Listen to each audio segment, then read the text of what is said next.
നമസ്തേ, ജയഹിന്ദ്. രജൌരിയിൽ നിന്നാണ് ഇന്നത്തെ പ്രത്യേക പുത്തൻപുലരി അഥവാ സ്പെഷ്യൽ ബ്രോഡ്കാസ്റ്റ്. ഞാൻ പ്രദീപ് പിള്ള, എനിക്കൊപ്പം നമസ്തേ, ഞാൻ ജിഷ്ണു കൃഷ്ണൻ. നമുക്കൊപ്പം വീഡിയോ ജേർണലിസ്റ്റ് ഉണ്ണി കെ വാര്യർ. ഒരു വിധം സമാധാനം പുലരുന്ന പുലരിയാണ് ഇന്ന്. ഒടുവിൽ വെടിനിർത്തലിന് പാകിസ്ഥാൻ എല്ലാ അർത്ഥത്തിലും തയ്യാറായിരിക്കുന്നു. എന്തെങ്കിലും സംശയങ്ങളൊക്കെ ഉയർത്തിയെങ്കിൽ ഇന്നലെ വൈകിട്ട് സേനാ വിഭാഗങ്ങളുടെ ഒരു വാർത്താ സമ്മേളനത്തോടു കൂടി അത് അവസാനിച്ചു എന്ന് വേണം കരുതേണ്ടത്, അല്ലേ ജിഷ്ണു? ഒപ്പം ഒരൊറ്റ വാക്ക്, ഇനി പ്രകോപനമുണ്ടായാൽ ആഴത്തിൽ മുറിവേൽപ്പിക്കാനുള്ള നിർദ്ദേശം. അതുകൊണ്ട് തന്നെയാണ് ഒരു മയത്തിലേക്ക്, അല്ലെങ്കിൽ ഇനി പ്രകോപനമുണ്ടായാൽ അത് സർവനാശത്തിലേക്ക് പോകും എന്നുള്ളൊരു തിരിച്ചറിവാണ്. നിലവിൽ അതിർത്തി ശാന്തമാണ്. ഞങ്ങൾ ഇപ്പോൾ നിൽക്കുന്നത് രജൌരിയിലെ ഏറ്റവും അവസാനത്തെ നിയന്ത്രണ രേഖയോട് ചേർന്നിട്ടുള്ള വില്ലേജിലാണ്. നമുക്ക് ആദ്യം തന്നെ അത് കാണിച്ചിട്ട് പ്രധാന വാർത്തകളിലേക്ക് പോകാൻ തോന്നും. ഏറ്റവും അവസാനത്തെ വില്ലേജാണ് നമുക്ക് കാണാൻ സാധിക്കുന്നത്. ഈ ഒരു ഹിൽസിന് അപ്പുറമാണ് പാകിസ്ഥാൻ ബോർഡർ എന്നുള്ളതാണ്. നമുക്കിവിടെ സൈനിക ഉദ്യോഗസ്ഥരുമായും ഒപ്പം ഇവിടുത്തെ പ്രദേശവാസികളുമായും എല്ലാം ഇന്നലെ സംസാരിച്ചപ്പോൾ, ഇന്നലെ വൈകിട്ടാണ് നമ്മൾ ഈ ഒരു മേഖലയിലേക്ക്, രജൌരിയിലെ ഏറ്റവും അവസാനത്തെ വില്ലേജ് മേഖലയിലേക്ക് എത്തിയിട്ടുള്ളത്. ക്യാമറമാൻ ഉണ്ണി കെ വാര്യരാണ് ഈ രജൌരി മേഖലയിലെ അവസാന വില്ലേജിന്റെ ചിത്രങ്ങൾ കാണിക്കുന്നത്. പ്രദീപ് പിള്ള. അപ്പോൾ രജൌരിയിൽ നിന്ന് ആരംഭിക്കാം സ്പെഷ്യൽ ബ്രോഡ്കാസ്റ്റ്. എല്ലാ പ്രേക്ഷകർക്കും ജന ടി വിയിലെ പ്രത്യേക ബ്രോഡ്കാസ്റ്റിലേക്ക് സ്വാഗതം. നമുക്ക് വേഗം ഇന്നത്തെ പ്രധാന തലക്കെട്ടുകൾ ഒന്ന് കണ്ടുവരാം.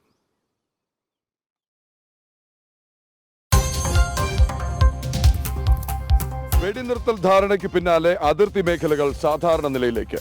നിയന്ത്രണ രേഖയിലടക്കം വെടിവയ്പോ ഡ്രോൺ ആക്രമണമോ ഇല്ല. ഇന്ത്യ പാകിസ്ഥാൻ DGMO തല ചർച്ച ഇന്നുണ്ടായിരിക്കും. ധാരണ ലംഘിച്ച പാക് നടപടിയിൽ ഭാരതത്തിന് പ്രതിഷേധം. അതിർത്തി സംസ്ഥാനങ്ങൾ അതീവ ജാഗ്രതയിൽ തുടരുന്നു.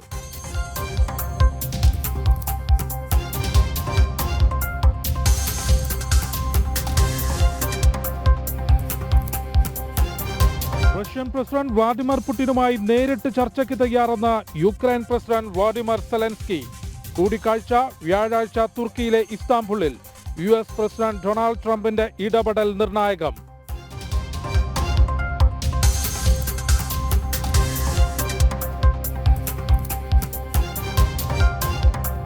സമാനതകളില്ലാത്ത പ്രതിസന്ധിയിലൂടെ കടന്നുപോകുന്ന കോൺഗ്രസിനെ നയിക്കാൻ ഇനി സണ്ണി ജോസഫ്. KPCC പ്രസിഡന്റായി ഇന്ന് ചുമതലയേൽക്കും. ജനപ്രീതി വീണ്ടെടുക്കാനുള്ള ശ്രമത്തിനായി പുതിയ ഭാരവാഹികളും ഇന്ന് സ്ഥാനമേറ്റെടുക്കും.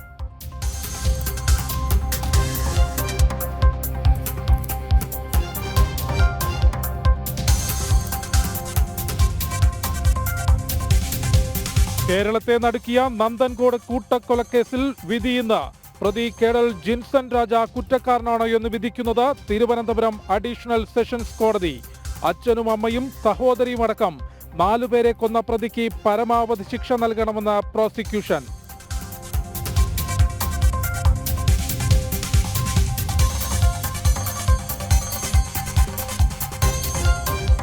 സംസ്ഥാനത്ത് റേഷൻ വിതരണം വീണ്ടും പ്രതിസന്ധിയിലേക്ക്. കുടിശ്ശിക പണം ആവശ്യപ്പെട്ട് വാതിൽപ്പടി വിതരണക്കാർ സമരത്തിൽ. സർക്കാർ കൊടുത്തു തീർക്കാനുള്ളത് 125 കോടിയോളം രൂപ.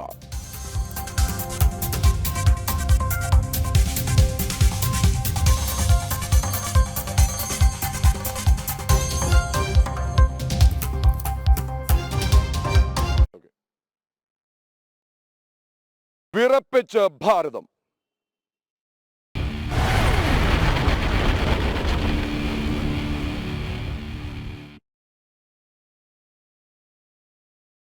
വെടിനിർത്തൽ ധാരണയ്ക്ക് പിന്നാലെ അതിർത്തി മേഖലകൾ സാധാരണ നിലയിലേക്ക് നീങ്ങുകയാണ്. ഇന്നലെ പാകിസ്ഥാന്റെ ഭാഗത്തു നിന്ന് വെടിവയ്പോ ഷെല്ലിങ്ങോ അതുമല്ലെങ്കിൽ ഡ്രോൺ ആക്രമണമോ ഉണ്ടായിട്ടില്ല. ഏതായാലും അതിർത്തി സംസ്ഥാനങ്ങൾ അതീവ ജാഗ്രത തുടരുകയാണ്. Director general of military operations തലത്തിലുള്ള ചർച്ചകൾ ഇന്നുണ്ടാകുമെന്നാണ് സൂചന. ഗൗതം അനന്തനാരായണൻ ചേരുകയാണ് ഡൽഹിയിൽ നിന്ന്. ഗൗതം, നമസ്തേ, ജയ് ഹിന്ദ്. ഇന്നലത്തെ ഭാരതത്തിന്റെ സന്ദേശവും വൈകുന്നേരം സംശയത്തിനൊട്ടും ഇട നൽകാത്ത വിധം സേനാ വിഭാഗങ്ങളുടെ വാർത്താ സമ്മേളനവും സന്ദേശം വ്യക്തമായും ശക്തമായും പാകിസ്ഥാന് നൽകി എന്ന് വേണ്ടേ കരുതാൻ? ഗൗതം.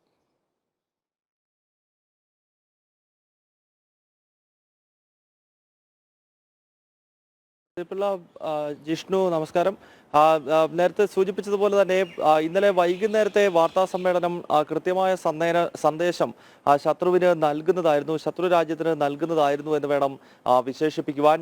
ആ കരസേനയുടെയും വ്യോമ നാവിക സേനകളുടെയും DGMOമാർ കഴിഞ്ഞ കുറച്ച് ദിവസങ്ങളായി നടന്ന രൂക്ഷമായ ഏറ്റുമുട്ടലിനെ ഭാരതത്തിന്റെ സേനാ വിഭാഗത്തെ നയിച്ച 3 പേർ അവരാണ് ഇന്നലെ വൈകിട്ട് വാർത്താ സമ്മേളനത്തിലൂടെ എന്താണ് കഴിഞ്ഞ കുറച്ച് ദിവസങ്ങളായി നടന്നുകൊണ്ടിരുന്നത്, അതിർത്തിയിൽ പ്രത്യേകിച്ച് നടന്നുകൊണ്ടിരുന്നത് എന്നതിനെപ്പറ്റി ഒരു ക്ലാരിറ്റി നൽകുന്ന വാർത്താ സമ്മേളനമായിരുന്നു. തെളിവുകൾ ഉൾപ്പെടെ നിരത്തിക്കൊണ്ടുള്ള വാർത്താ സമ്മേളനമായിരുന്നു. അതിൽ ആദ്യം തന്നെ പാകിസ്ഥാനിലെ ഭീകര കേന്ദ്രങ്ങൾക്ക് നേരെ നടത്തിയ ഭാരതത്തിന്റെ പ്രത്യാക്രമണം, ഓപ്പറേഷൻ സിന്ദൂരിന്റെ ആദ്യ സ്റ്റെപ്പ്, അത് ഭീകരമായ ഒരു പ്രത്യാക്രമണമായിരുന്നു നടത്തിയത് എന്ന കാര്യത്തിൽ യാതൊരു സംശയവുമില്ല. പാകിസ്ഥാനിലെ 9 ഭീകര താവളങ്ങൾ, പ്രത്യേകിച്ച് ഈ പഞ്ചാബ് പ്രവിശ്യയിലെ ജെയ്ഷെ മുഹമ്മദിന്റെ ആസ്ഥാനമായിട്ടുള്ള ബഹാവൽപൂർ ആണെങ്കിലും ലഷ്കർ-ഇ തോയ്ബയുടെ മുറീക്ക ആണെങ്കിലും ഇത് രണ്ടും ഏറ്റവും കൂടുതൽ അല്ലെങ്കിൽ രാജ്യത്തിന് ഏറ്റവും ഭീഷണിയായ പല ഭീകരന്മാരെയും വളർത്തിയ അജ്മൽ കസബിനെയും ഡേവിഡ് കോൾമാൻ ഹെഡ്ലിയെയും ഒക്കെ വളർത്തിയ ഭീകര കേന്ദ്രങ്ങൾ ലക്ഷ്യമിട്ടുകൊണ്ട്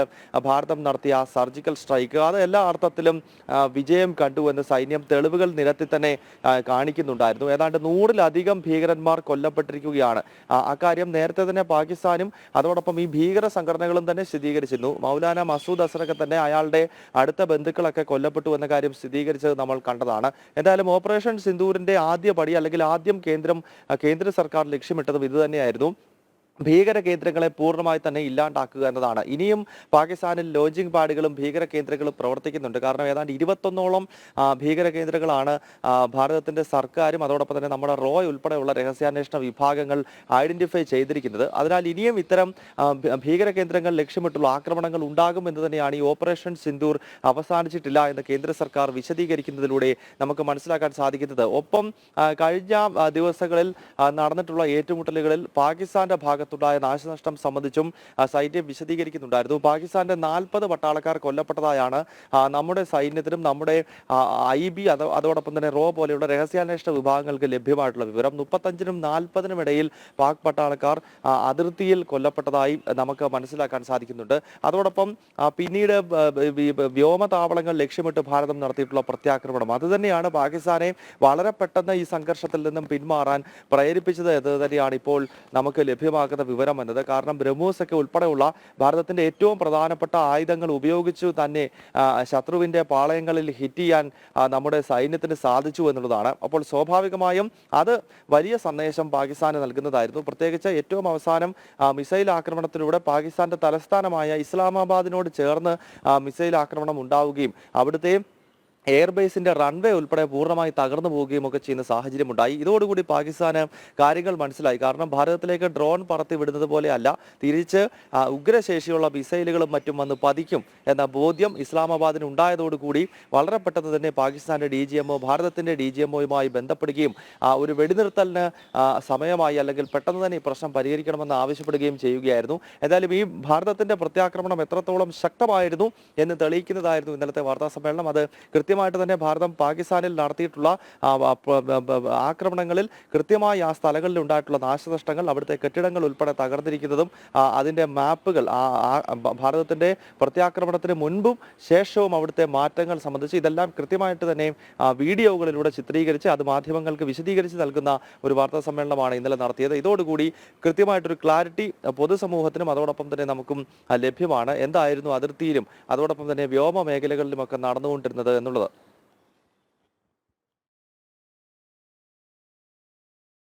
ഗൗതം, ഈ ഭാരതം നടത്തിയിട്ടുള്ള പ്രത്യാക്രമണം, അതായത് ക്രൂയിസ് മിസൈലുകൾ, ബ്രഹ്മോസ് മിസൈലുകൾ ഉൾപ്പെടെ പ്രയോഗിച്ചുകൊണ്ട് പാകിസ്ഥാന്റെ നടുവൊടിക്കുന്ന, അതായത് പാകിസ്ഥാൻ വിചാരിച്ചാൽ പോലും യുദ്ധവിമാനങ്ങൾ, ഫൈറ്റർ ജെറ്റുകൾ ഉൾപ്പെടെ പറന്നു പൊങ്ങാൻ സാധിക്കാത്ത തരത്തിൽ റൺവേ തകർത്തുകൊണ്ടാണ് ഒരു വളരെ കൃത്യമായ കറക്റ്റായിട്ടുള്ള പ്രത്യാക്രമണം ഭാരതം നടത്തിയിട്ടുള്ളത്. അതിൽ വലിയ പ്രതിസന്ധിയിലേക്ക് പാകിസ്ഥാൻ പോയി. ഒപ്പം ഈ അതിർത്തി മേഖലകളിൽ ഇന്നലെ രജൌരി ഉൾപ്പെടെയുള്ള മേഖലകൾ പൂർണ്ണമായും ശാന്തമായിരുന്നു. ഒരു വെടിവെച്ച പോലും കേൾക്കാൻ സാധിച്ചിട്ടില്ല. ഒപ്പം ലേ മുതൽ ഗുജറാത്ത് തീരം വരെയുള്ള പാകിസ്ഥാൻ അന്താരാഷ്ട്ര അതിർത്തിയോട് ചേർന്നിട്ടുള്ള മേഖലകളിൽ, വില്ലേജുകളിൽ, LOCകളിൽ എന്തെല്ലാം നടപടികൾ കഴിഞ്ഞ ദിവസങ്ങളിൽ ഉണ്ടായി. ഒപ്പം കഴിഞ്ഞ രാത്രി പൂർണ്ണമായും ശാന്തമാണ് എന്ന റിപ്പോർട്ടുകൾ തന്നെയല്ലേ പുറത്തു വരുന്നത് ഗൗതം?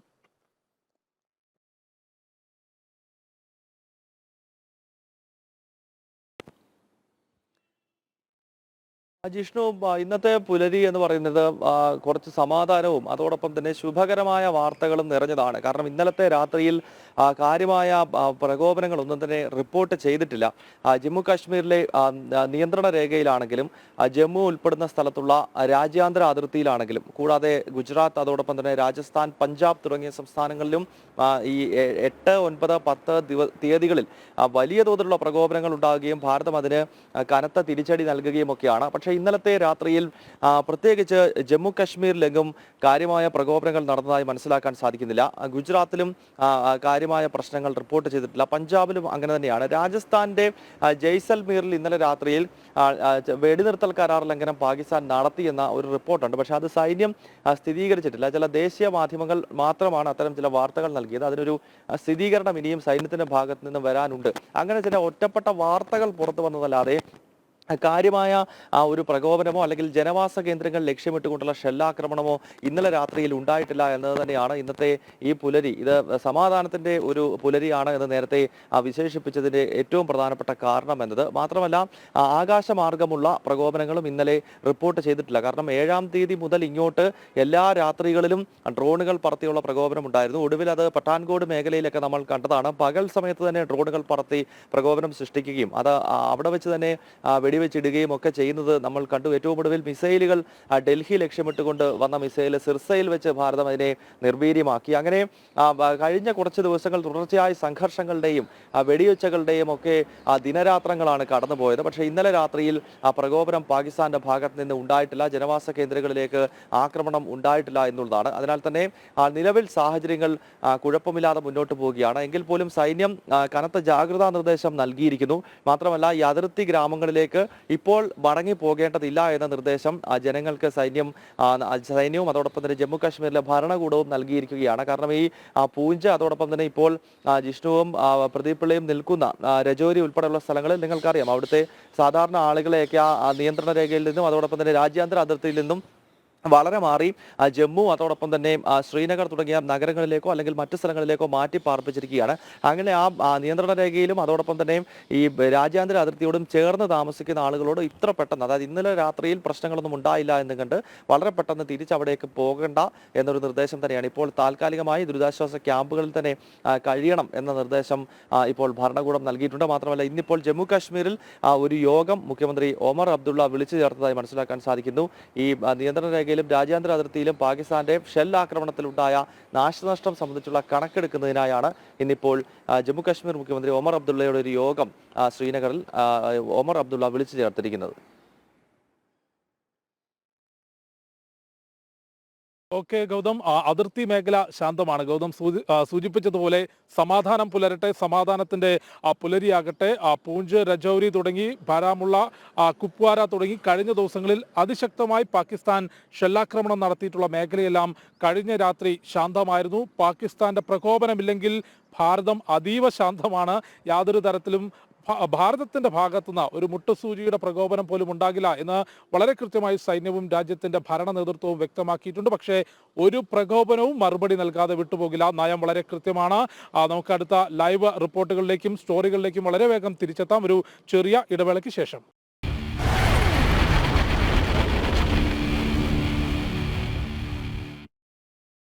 പ്രേക്ഷകർക്ക് വീണ്ടും സ്വാഗതം. ഞങ്ങളിപ്പോഴുള്ളത് രജൌരിയിലാണ്.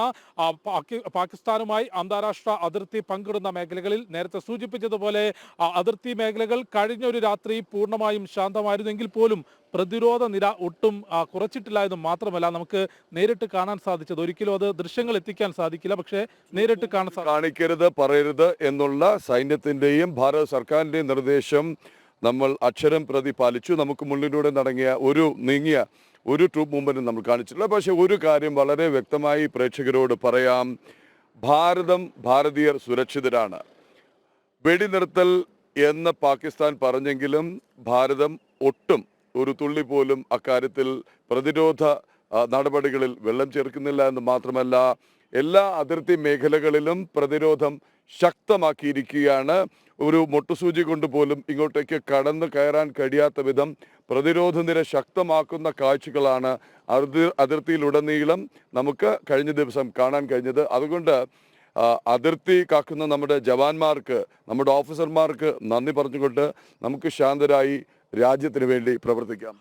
അവർക്കൊരു ബിഗ് സല്യൂട്ട് കൂടി നമ്മുടെ ഭാഗത്തുനിന്ന് ജനൻ ടി വിയുടെ ഭാഗത്തുനിന്ന് കൊടുക്കാം. കാരണം അതിർത്തി മേഖലകളിൽ വളരെ കൃത്യമായിട്ടുള്ള സേനാ വിന്യാസം, അത്യാധുനിക ടാങ്കറുകളും മിസൈൽ ലോഞ്ചറുകളും ഉൾപ്പെടെ നിരത്തിക്കൊണ്ട് അത് ആക്രമിക്കാനല്ല, പ്രത്യാക്രമണം ഉറപ്പുവരുത്തുന്നതിനുള്ള പ്രതിരോധ നിര ഭാരതത്തിന്റെ സൈന്യം ജമ്മു കാശ്മീർ അതിർത്തി മേഖലകളിൽ വളരെ ശക്തമായി തന്നെ വിന്യസിച്ചിട്ടുണ്ട്. ഒപ്പം പ്രതിരോധ നടപടികളുടെ ഭാഗമായി നേരത്തെ അതിർത്തി വില്ലേജുകളിൽ നിന്ന് സുരക്ഷിത കേന്ദ്രങ്ങളിലേക്ക് മാറ്റി താമസിപ്പിച്ചിട്ടുള്ള ആളുകളോട് വളരെ വേഗം തിരിച്ചെത്തരുത്, നിലവിൽ സുരക്ഷിത കേന്ദ്രങ്ങളിൽ തന്നെ തുടരണം എന്ന നിർദ്ദേശമാണ് കൊടുത്തത്. കാരണം കഴിഞ്ഞ ദിവസങ്ങളിൽ വെടിനിർത്തൽ ധാരണ ഉണ്ടായി, മണിക്കൂറുകൾക്കുള്ളിൽ ഒരു വലിയ ചതി പാകിസ്ഥാന്റെ ഭാഗത്തുനിന്നുണ്ടായിരുന്നു. അത് തുടർന്നു പോകാഞ്ഞത്, ഇനി അത് തുടർന്നാൽ അതിശക്തമായിട്ടുള്ള തിരിച്ചടി നേരിടും എന്ന് ഉറപ്പായതുകൊണ്ടാണ്. കൃത്യമായിട്ടും ആ ഒരു സന്ദേശം വാക്കാലും പ്രവൃത്തിയാലും നൽകിയ ശേഷമാണ് ഭാരതത്തിന്റെ തോക്കുകൾ താഴെ വെച്ചതെന്ന് തന്നെ പറയാം. ഒന്ന്, അന്ന് രാത്രിയിൽ തന്നെ വിദേശകാര്യ സെക്രട്ടറി രാത്രി തന്നെ വന്ന് മാധ്യമങ്ങളെ അഭിസംബോധന ചെയ്തുകൊണ്ട് പാകിസ്ഥാന്റെ ഈ പ്രകോപനത്തിൽ, വെടിനിർത്തൽ ലംഘനത്തിൽ ഉള്ള പ്രതിഷേധം അറിയിച്ചു, അപലപിച്ചു. അനക്കമുണ്ടായാൽ അടിക്ക് തിരിച്ചടി ഉടൻ തന്നെ കിട്ടും എന്ന് പറഞ്ഞു. അത് രാത്രിയിൽ തന്നെ ഉണ്ടാവുകയും ചെയ്തു. ഒന്ന്. രണ്ട്, ഇന്നലെ പ്രധാനമന്ത്രിയുടെ നേതൃത്വത്തിൽ നൽകിയ സന്ദേശം, hit them deep and hard. ഇങ്ങോട്ടടിച്ചാൽ ഒരു ബുള്ളറ്റ് വന്നു കഴിഞ്ഞാൽ തിരിച്ച് തീമഴ വർഷിച്ചോളൂ എന്നാണ് പ്രധാനമന്ത്രി നൽകിയ നിർദ്ദേശം. പിന്നൊന്ന്, ഇതുവരെ പറയാത്ത രീതിയിൽ പ്രധാനമന്ത്രിയെ കൊണ്ടൊരു കാര്യം കൂടി പറയിപ്പിച്ചു. നിങ്ങളുടെ സകല സംവിധാനങ്ങളെയും, നിങ്ങളുടെ സകല ആക്രമണ പ്രതിരോധ സംവിധാനങ്ങളെയും തകർത്തിരിക്കുകയാണ് എന്നുള്ളത് പ്രധാനമന്ത്രിയുടെ ഓഫീസിന്റെ വൃത്തങ്ങളെ ഉദ്ധരിച്ചുകൊണ്ട് തന്നെ മാധ്യമങ്ങൾ പുറത്തുവിട്ടിരിക്കുന്നു. എണ്ണി പറഞ്ഞു ഏതൊക്കെ റൺവേകൾ, ഏതൊക്കെ എയർബേസുകളാണ് തകർത്തത്. ആക്രമണത്തെക്കുറിച്ച് ആലോചിക്കാനോ പ്രതിരോധത്തെക്കുറിച്ച് ചിന്തിക്കാനോ ആത്മവിശ്വാസം നൽകുന്ന ഒന്നും ശേഷിപ്പിക്കാത്ത രീതിയിലുള്ള പ്രഹരമാണ് ഭാരതത്തിന്റെ ബ്രഹ്മോസ് മിസൈലിന്റെ നേതൃത്വത്തിൽ അവിടെ ഏൽപ്പിച്ചത്. അതേക്കുറിച്ചുള്ള വാർത്തകളും ഈ സ്പെഷ്യൽ ബ്രോഡ്കാസ്റ്റിൽ തുടർന്നുണ്ടാവും. നമ്മുടെ വിജയത്തിലേക്ക്, നമ്മുടെ പൂർണ്ണ ആധിപത്യത്തിലേക്ക് നയിച്ച ഘടകങ്ങളെക്കുറിച്ചുള്ള വാർത്തകളും തുടർന്നുണ്ടാവും. ജിഷ്ണു, അത് വളരെ കൃത്യമായി ക്രൂയിസ് ബ്രഹ്മോസ് മിസൈലുകളാണ്. അതായത് പാകിസ്ഥാന്റെ വ്യോമ താവളങ്ങൾ, അതിൽ ഏറ്റവും പ്രത്യേകത റൺവേകൾ അങ്ങ് ആദ്യം തകർത്തു. ഇനിയൊരു വിമാനങ്ങൾക്ക് ഉയർന്നു പൊങ്ങണമെങ്കിൽ അതിനനുസൃതമായ ക്രമീകരണങ്ങൾ വീണ്ടും നടത്തേണ്ടി വരും. ഒപ്പം നമുക്ക് മറ്റു ചില ലൈവ് റിപ്പോർട്ടുകളിലേക്ക് കൂടി പോയിട്ട് ഒപ്പം ഈ വിഷയങ്ങളിലേക്ക്, ഒപ്പം അതിർത്തി മേഖലകളിൽ സ്വീകരിക്കുന്ന നടപടികളിലേക്ക് തിരിച്ചെത്താം. പാകിസ്ഥാനെ അനുകൂലിച്ച് ഫേസ്ബുക്ക് പോസ്റ്റിട്ട കോഴിക്കോട് കക്കോടി പഞ്ചായത്ത് പ്രസിഡന്റ് ഷീബ കക്കോടിയുടെ രാജി ആവശ്യപ്പെട്ടുകൊണ്ട് പ്രതിഷേധം ശക്തമാവുകയാണ്. CPM ഭരിക്കുന്ന പഞ്ചായത്തിലെ പ്രസിഡന്റിന്റെ രാജ്യവിരുദ്ധ നിലപാടിനെതിരെ BJP സിറ്റി പോലീസ് കമ്മീഷണർക്കും ചെവായൂർ പോലീസിനും പരാതി നൽകിയെങ്കിലും യാതൊരു തരത്തിലുമുള്ള നടപടി ഇതുവരെ സ്വീകരിച്ചിട്ടില്ല എന്നുള്ള ആക്ഷേപമാണ് ഉയരുന്നത്. വിവരങ്ങളുമായി കോഴിക്കോട് നിന്ന് ഗോകുൽ ചേരുന്നുണ്ട്. ഗോകുൽ, ഇത്തരത്തിൽ ഈ ഒരു സമയത്ത് രാജ്യവിരുദ്ധ നടപടികൾ, പരാമർശം അത് സമൂഹ മാധ്യമങ്ങളിലൂടെ പരസ്യമായി ചെയ്തതിന് പരാതി നൽകിയിട്ടും നടപടി എടുക്കുന്നില്ല എന്ന ആക്ഷേപമാണ് വരുന്നത്. അതുകൊണ്ട് BJPയുടെ ഭാഗത്തു നിന്നുള്ള പ്രതിഷേധ നടപടികൾ, ഒപ്പം ഇതിന്റെ നിയമ നടപടികളിലെ സാധ്യതകൾ എന്തെല്ലാമാണ് ഗോകുൽ?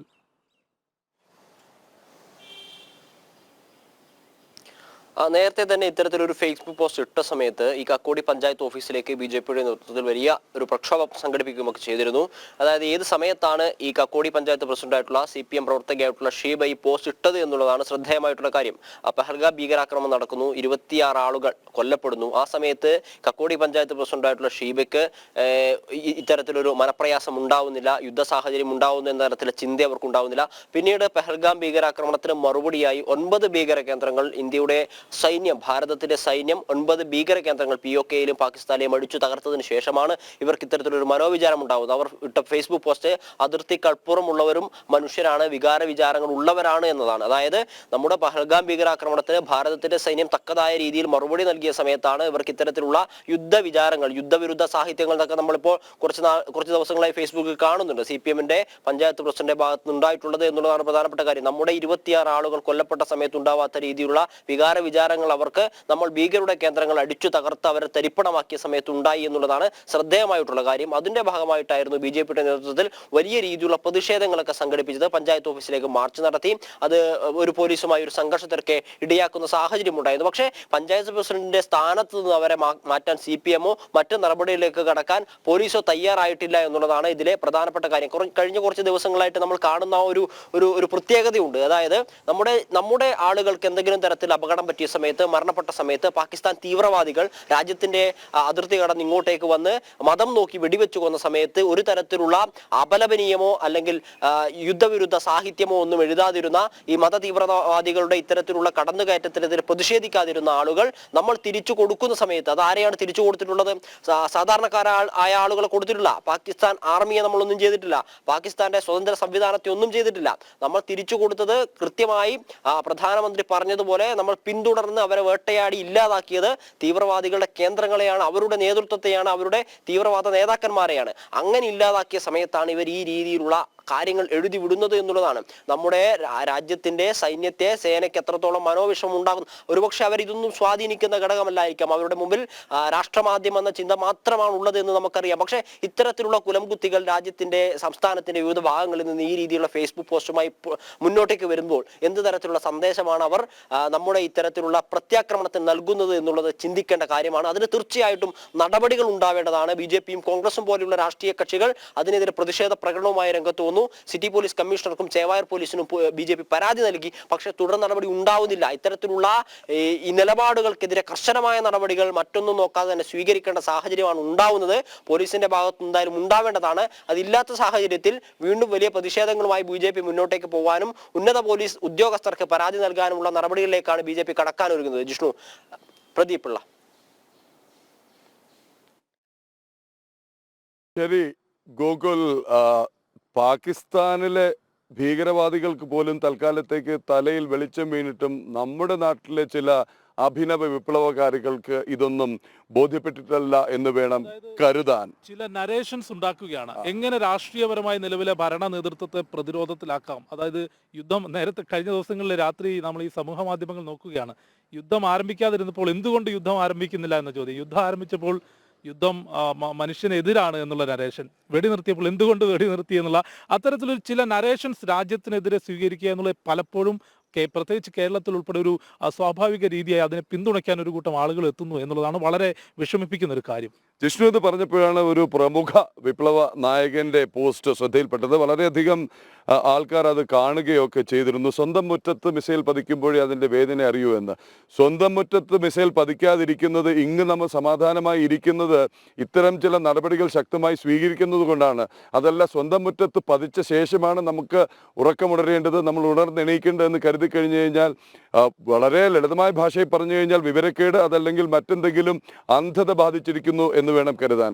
പിന്നെ ഇതിൽ പലതും വളരെ തരംതാണ ചില തന്ത്രങ്ങളാണ്. എങ്ങനെയെങ്കിലും വാർത്തകൾ ഇടം നേടാം, ചീപ്പ് പബ്ലിസിറ്റി നേടാം എന്നുള്ളതും ആവാൻ കരുത്. എന്തായാലും ഇത്തരക്കാരുടെയും ഇതുപോലുള്ള രാജ്യവിരുദ്ധരുടെയും ഭീകരവാദികളുടെയും ഉറക്കം കെടുത്തുന്ന ഒരു വ്യക്തി നമുക്കുണ്ട്. നമ്മുടെ ദേശീയ സുരക്ഷാ ഉപദേഷ്ടാവ് അജിത് ഡോവൽ. നമ്മൾ ഇവിടുത്തെ അദ്ദേഹത്തിന് വളരെ വലിയ ഫാൻ ബേസ് ഉണ്ട്. ഭാരതത്തിൻ്റെ സ്വന്തം ജെയിംസ് ബോണ്ട് എന്നാണ് അദ്ദേഹത്തെ പലരും വിശേഷിപ്പിക്കുന്നത്. നമ്മൾ തന്നെ ഇതിനെ പലവട്ടം കണ്ടു. അദ്ദേഹത്തിൻ്റെ പേരിൽ ഡസൻ കണക്കിനാണ് സോഷ്യൽ മീഡിയ ഹാൻഡിൽസ് ഉള്ളത്. അജിത് ഡോവൽ ആണെന്ന് പറഞ്ഞ് പലരും സോഷ്യൽ മീഡിയ ഹാൻഡിൽസ് തുടങ്ങിയിട്ടുണ്ട്. അതിൽ അജിത് ഡോവലിൻ്റെ എന്ന പേരിൽ പല വീഡിയോകളും പല പോസ്റ്റുകളും പ്രചരിക്കുന്നുണ്ട്. എന്തായാലും അജിത് ഡോവൽ ദേശീയ സുരക്ഷാ ഉപദേഷ്ടാവ് ആകുന്നതിന് മുമ്പ് ഭാരതത്തിലെ രഹസ്യാന്വേഷണ ഏജൻസിയുടെ തലവനായിരുന്നു. ആ തസ്തികകൾ അറിയുന്ന ഒരാളും വിശ്വസിക്കത്തില്ല അദ്ദേഹം സോഷ്യൽ മീഡിയയിൽ ഒരു ഹാൻഡിൽ തുടങ്ങുകയും അതിലൂടെ പോസ്റ്റുകളിട്ട് പ്രഖ്യാപനങ്ങൾ നടത്തുകയും ചെയ്യുമെന്ന്. എന്തായാലും അജിത് ഡോവലിനെ കുറിച്ച് മലയാളികൾക്കും അഭിമാനിക്കാൻ ഇടമുണ്ട്. കേരള കാഡർ IPS ഉദ്യോഗസ്ഥനാണ് Shri Ajit Doval. Intelligence bureau director സ്ഥാനത്ത് നിന്ന് 2005-ലാണ് ഉത്തരാഖണ്ഡുകാരനായ അജിത് ഡോവൽ വിരമിക്കുന്നത്. നരേന്ദ്രമോദി പ്രധാനമന്ത്രിയായ 2014 ഈ മിടുമിടുക്കൻ IPS ഓഫീസറെ ദേശീയ സുരക്ഷാ ഉപദേഷ്ടാവായി നിയമിച്ചതോടെ ഭീകരവാദികൾക്കും ശത്രു രാജ്യങ്ങൾക്കും അദ്ദേഹം തലവേദനയായി മാറി. അന്നു മുതൽ ഇന്ന് വരെ അജിത് ഡോവൽ ഒരു ജെയിംസ് ബോണ്ടിനെ പോലെ പ്രവർത്തിക്കുന്ന രീതി രാജ്യം തിരിച്ചറിയുകയാണ്. 2014 ജൂണിൽ ഇറാഖിൽ കുടുങ്ങിയ 46 ഭാരതീയ നഴ്സുമാരെ തിരികെ സുരക്ഷിതരായി എത്തിക്കുന്നതിന്റെ ചുമതല നരേന്ദ്രമോദി സർക്കാർ വിശ്വാസപൂർവ്വം ഏൽപ്പിച്ചത് ഈ മനുഷ്യനെയായിരുന്നു. ഇറാഖിലേക്ക് നേരിട്ടെത്തിയ ഡോവൽ ഇതിനായി നടത്തിയ ദൗത്യം ജൂലൈ 5-ന് ഇവരെ പ്രത്യേക വിമാനത്തിൽ കൊച്ചിയിൽ എത്തിക്കുന്ന സുവർണ മുഹൂർത്തത്തിലേക്കാണ് പര്യവസാനിച്ചത്. പുൽവാമയിൽ നമ്മുടെ 40 CRPF ജവാന്മാരുടെ വീരമൃത്യുവിന് പകരം ചോദിക്കാനുള്ള ഓപ്പറേഷൻ തയ്യാറാക്കിയ ടീമിലെ പ്രധാനി കൂടിയാണ് അജിത് ഡോവൽ എന്ന് മറന്നുകൂടാ. 2019 രാജ്യം നടത്തിയ ബാലാക്കോട്ട് വ്യോമാക്രമണത്തിന്റെ പൂർണ്ണ വിവരം അറിയുന്ന 7 പ്രമുഖ വ്യക്തിത്വങ്ങളിൽ ഒരാൾ കൂടിയാണ് അദ്ദേഹം. നമ്മുടെ പൈലറ്റ് അഭിനന്ദൻ വർദ്ധമാനെ പാകിസ്ഥാന്റെ വലയിൽ നിന്ന് സുരക്ഷിതനായി തിരികെ എത്തിച്ച പ്രമുഖരിൽ ഒരാളായ ഡോവലിനെ 2019 വീണ്ടും 5 വർഷത്തേക്ക് കൂടി ദേശീയ സുരക്ഷാ ഉപദേഷ്ടാവായി പ്രധാനമന്ത്രി നിയോഗിക്കുകയായിരുന്നു.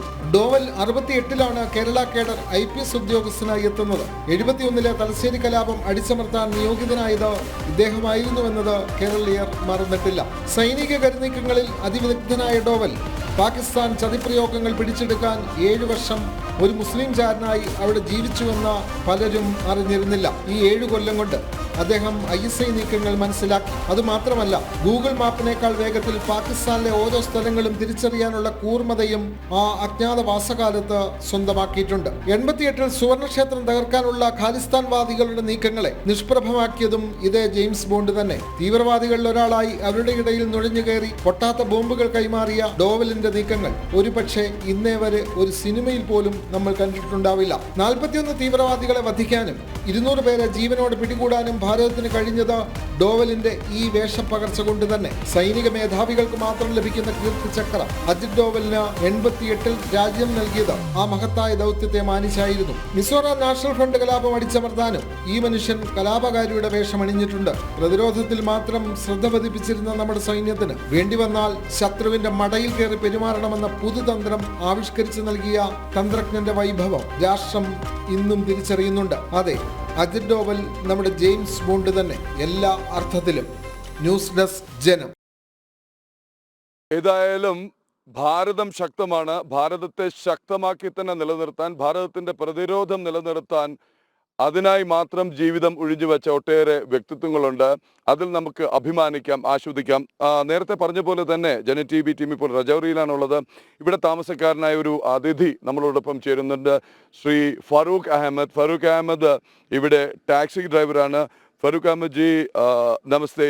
बताएं कि आप क्या क्या देखा, क्या क्या सुना आपने, और आपके क्या सोच है इसके ऊपर? पाकिस्तान के पे हम थोड़ी हमला करते हैं, लेकिन बीच बीच में वहीं से आ रहा है। सर इसमें अगर अब ये सीज फायर हुआ है तो इसका पूरा मतलब होना चाहिए, बंद होना चाहिए। दोबारा हमला ऐसा नहीं होना चाहिए, क्योंकि आम लोगों की जानें ज़ाया होती हैं। और अभी का इधर का हाल कैसा है? लोगों अभी ये लास्ट विलेज में पहुंच गया, नहीं तो अभी भी बाहर है? अभी तो सर ये पूरा एरिया जितना आपको दिखाई दे रहा है, ये पूरा एरिया सुनसान पड़ा है। यहाँ से लोग भाग निकले हैं। 2 दिन से यहाँ कोई नहीं रह रहा है। सब अपने अपने बैग जो चले गए अपने पुराने ठिकानों पे। अभी भी बाहर है? अभी डर है लोगों को बहुत ज़्यादा। लोग बाहर हैं, यहाँ से भाग के निकल गए हैं। तो अभी शायद ये सीज फायर की वजह से आज अगर कुछ फैसला हो गया तो हो सकता है ये वापस आ जाएंगे, नहीं तो मुश्किल है। ये जो लास्ट विलेज है ना, आप हमारे पीछे ये देख रहे हैं, ये दो लास्ट विलेज है राजौरी का। ऊपर इससे पीछे भी है सर। ये तो DKG तक राजौरी में ही पड़ता है। DKG से उस तरफ जो जाएगा वो पुंछ में आता है। ठीक है, तो अभी आप क्या चाहते हैं? आपको शांति चाहिए? हमको चाहते हैं, शांति चाहते हैं। हम क्या चाहेंगे? हम तो अमन शांति चाहते हैं, क्योंकि हमारा कारोबार ऐसा है, हम अमन होगा तो हम भी कुछ कमाएंगे, अपने बाल बच्चों का पेट भरेंगे। जब ऐसे जंग रहेगी, ऐसे एक दूसरे के साथ लड़ते रहेंगे तो हम क्या कमाएंगे? हम कहाँ जाएंगे? ठीक है। ഫറൂഖ് അഹമ്മദാണ് നമ്മളോടൊപ്പം ചേർന്നത്. രജൗരി നിവാസിയാണ്. ഇവിടുന്ന് 10 കിലോമീറ്റർ അകലെയാണ് അദ്ദേഹത്തിന്റെ വീട്. പട്ടണത്തിൽ ടാക്സി ഓടിച്ച് ഉപജീവനം നടത്തുന്നയാളാണ്. അദ്ദേഹം വളരെ വ്യക്തമായി പറഞ്ഞു, നമുക്ക് വേണ്ടത് ശാന്തിയാണ്, സമാധാനമാണ്. അവിടെ നിന്ന് അവർക്ക് തോന്നുമ്പോൾ വെടിമുഴക്കി കഴിഞ്ഞാൽ ഞങ്ങൾ ഓരോ തവണയും ഇവിടുന്ന് ഓടി ഒളിക്കേണ്ട അവസ്ഥയാണ്. കഴിഞ്ഞ ദിവസം കൂടി ഉണ്ടായ സംഭവങ്ങൾ അദ്ദേഹം വിവരിക്കുകയായിരുന്നു. കഴിഞ്ഞ ദിവസം ഉണ്ടായ ഷെല്ലിങ്ങിൽ ഇവിടുത്തെ അഡീഷണൽ കമ്മീഷണർ ADCP യുടെ വീരമൃത്യു പ്രാപിച്ചിരുന്നു. ഈ ഭാഗത്തുള്ള ജനങ്ങളെല്ലാം ഭയന്ന് ഒന്നുകിൽ അവരുടെ കുടുംബ വീടുകളിലേക്കോ അല്ലെങ്കിൽ പഴയ വാസസ്ഥാനങ്ങളിലേക്കോ ഓടിപ്പോയിരിക്കുകയാണ്. ജനം ഇപ്പോഴും ഭയചകിതരാണ്. ഇന്നത്തെ ദിവസം നോക്കിയിരിക്കുകയാണ് അവരിൽ പലരും. ഇന്ന് കൃത്യമായ തീരുമാനവും പ്രഖ്യാപനങ്ങളും ഉണ്ടായിക്കഴിഞ്ഞാൽ പാകിസ്ഥാൻ ഇനി പ്രകോപനം ഉണ്ടാക്കില്ല എന്ന് ബോധ്യം വന്നാൽ തിരികെ എത്തും എന്നാണ് അദ്ദേഹം പ്രതീക്ഷ പ്രകടിപ്പിക്കുന്നത്. ജിഷ്ണു, നിലവിൽ അറിയിപ്പ് നൽകിയിട്ടുള്ളത് ഒരു കാരണവശാലും അതിർത്തി മേഖലയിലെ വില്ലേജുകളിലേക്ക് ആളുകൾ തിരിച്ചെത്തരുത് എന്നുള്ളതാണ്. കാരണം ഏത് നിമിഷം വേണമെങ്കിലും ഒരു പ്രകോപനം പാകിസ്ഥാന്റെ ഭാഗത്തുനിന്നുണ്ടാകും. കാരണം ഇപ്പോൾ അദ്ദേഹം ചൂണ്ടിക്കാട്ടിയതുപോലെ അദ്ദേഹം അങ്ങോട്ടേക്കാണ് ചൂണ്ടിക്കാട്ടിയത്. നമ്മൾ കഴിഞ്ഞ ദിവസം അന്വേഷിച്ചപ്പോൾ ഈ രജൗരി നമ്മളിപ്പോൾ ഇപ്പോൾ നിൽക്കുന്നതിന് ഏകദേശം 1 കിലോമീറ്റർ അപ്പുറത്താണ് ഷെല്ലിംഗ് നടന്നിട്ടുള്ളത്. കൂടാതെ പൂഞ്ച് മേഖലയിൽ നടന്നിട്ടുള്ള ഷെല്ലിങ്ങിൽ 16 അധികം സാധാരണക്കാർ കൊല്ലപ്പെട്ടു. അവിടെ ഒരു വിദ്യാലയം തകർന്നുകൊണ്ട് 2 കുട്ടികൾ മരിച്ച സാഹചര്യമുണ്ട്. അത്തരത്തിൽ നിരന്തരം പാകിസ്ഥാൻ ഷെല്ലിംഗ് നടത്തുന്ന മേഖലയാണ്. നിലവിൽ കഴിഞ്ഞ രാത്രി സ്ഥിതി ശാന്തമാണ്. ഇവിടെയുള്ള ആളുകളെല്ലാം വീടുകളിലേക്ക് തിരിച്ചെത്തണമെന്നും ശാന്തി ആഗ്രഹിക്കുന്നു. അവർക്ക് ഉപജീവന മാർഗം ഈ ഗ്രാമമാണ്, അതുകൊണ്ട് അവർ തിരിച്ചെത്തണമെന്ന് ആഗ്രഹിക്കുന്നുണ്ട്. അതിന്റെ സുരക്ഷാ ക്രമീകരണങ്ങൾ പുരോഗമിക്കുന്നുണ്ട്. നമുക്ക് മറ്റ് റിപ്പോർട്ടുകൾ ഒരു ഇടവേളയ്ക്ക് ശേഷം എടുത്തിട്ട് പെട്ടെന്ന് തിരിച്ചു വരാം. ഒരു ചെറിയ ഇടവേള.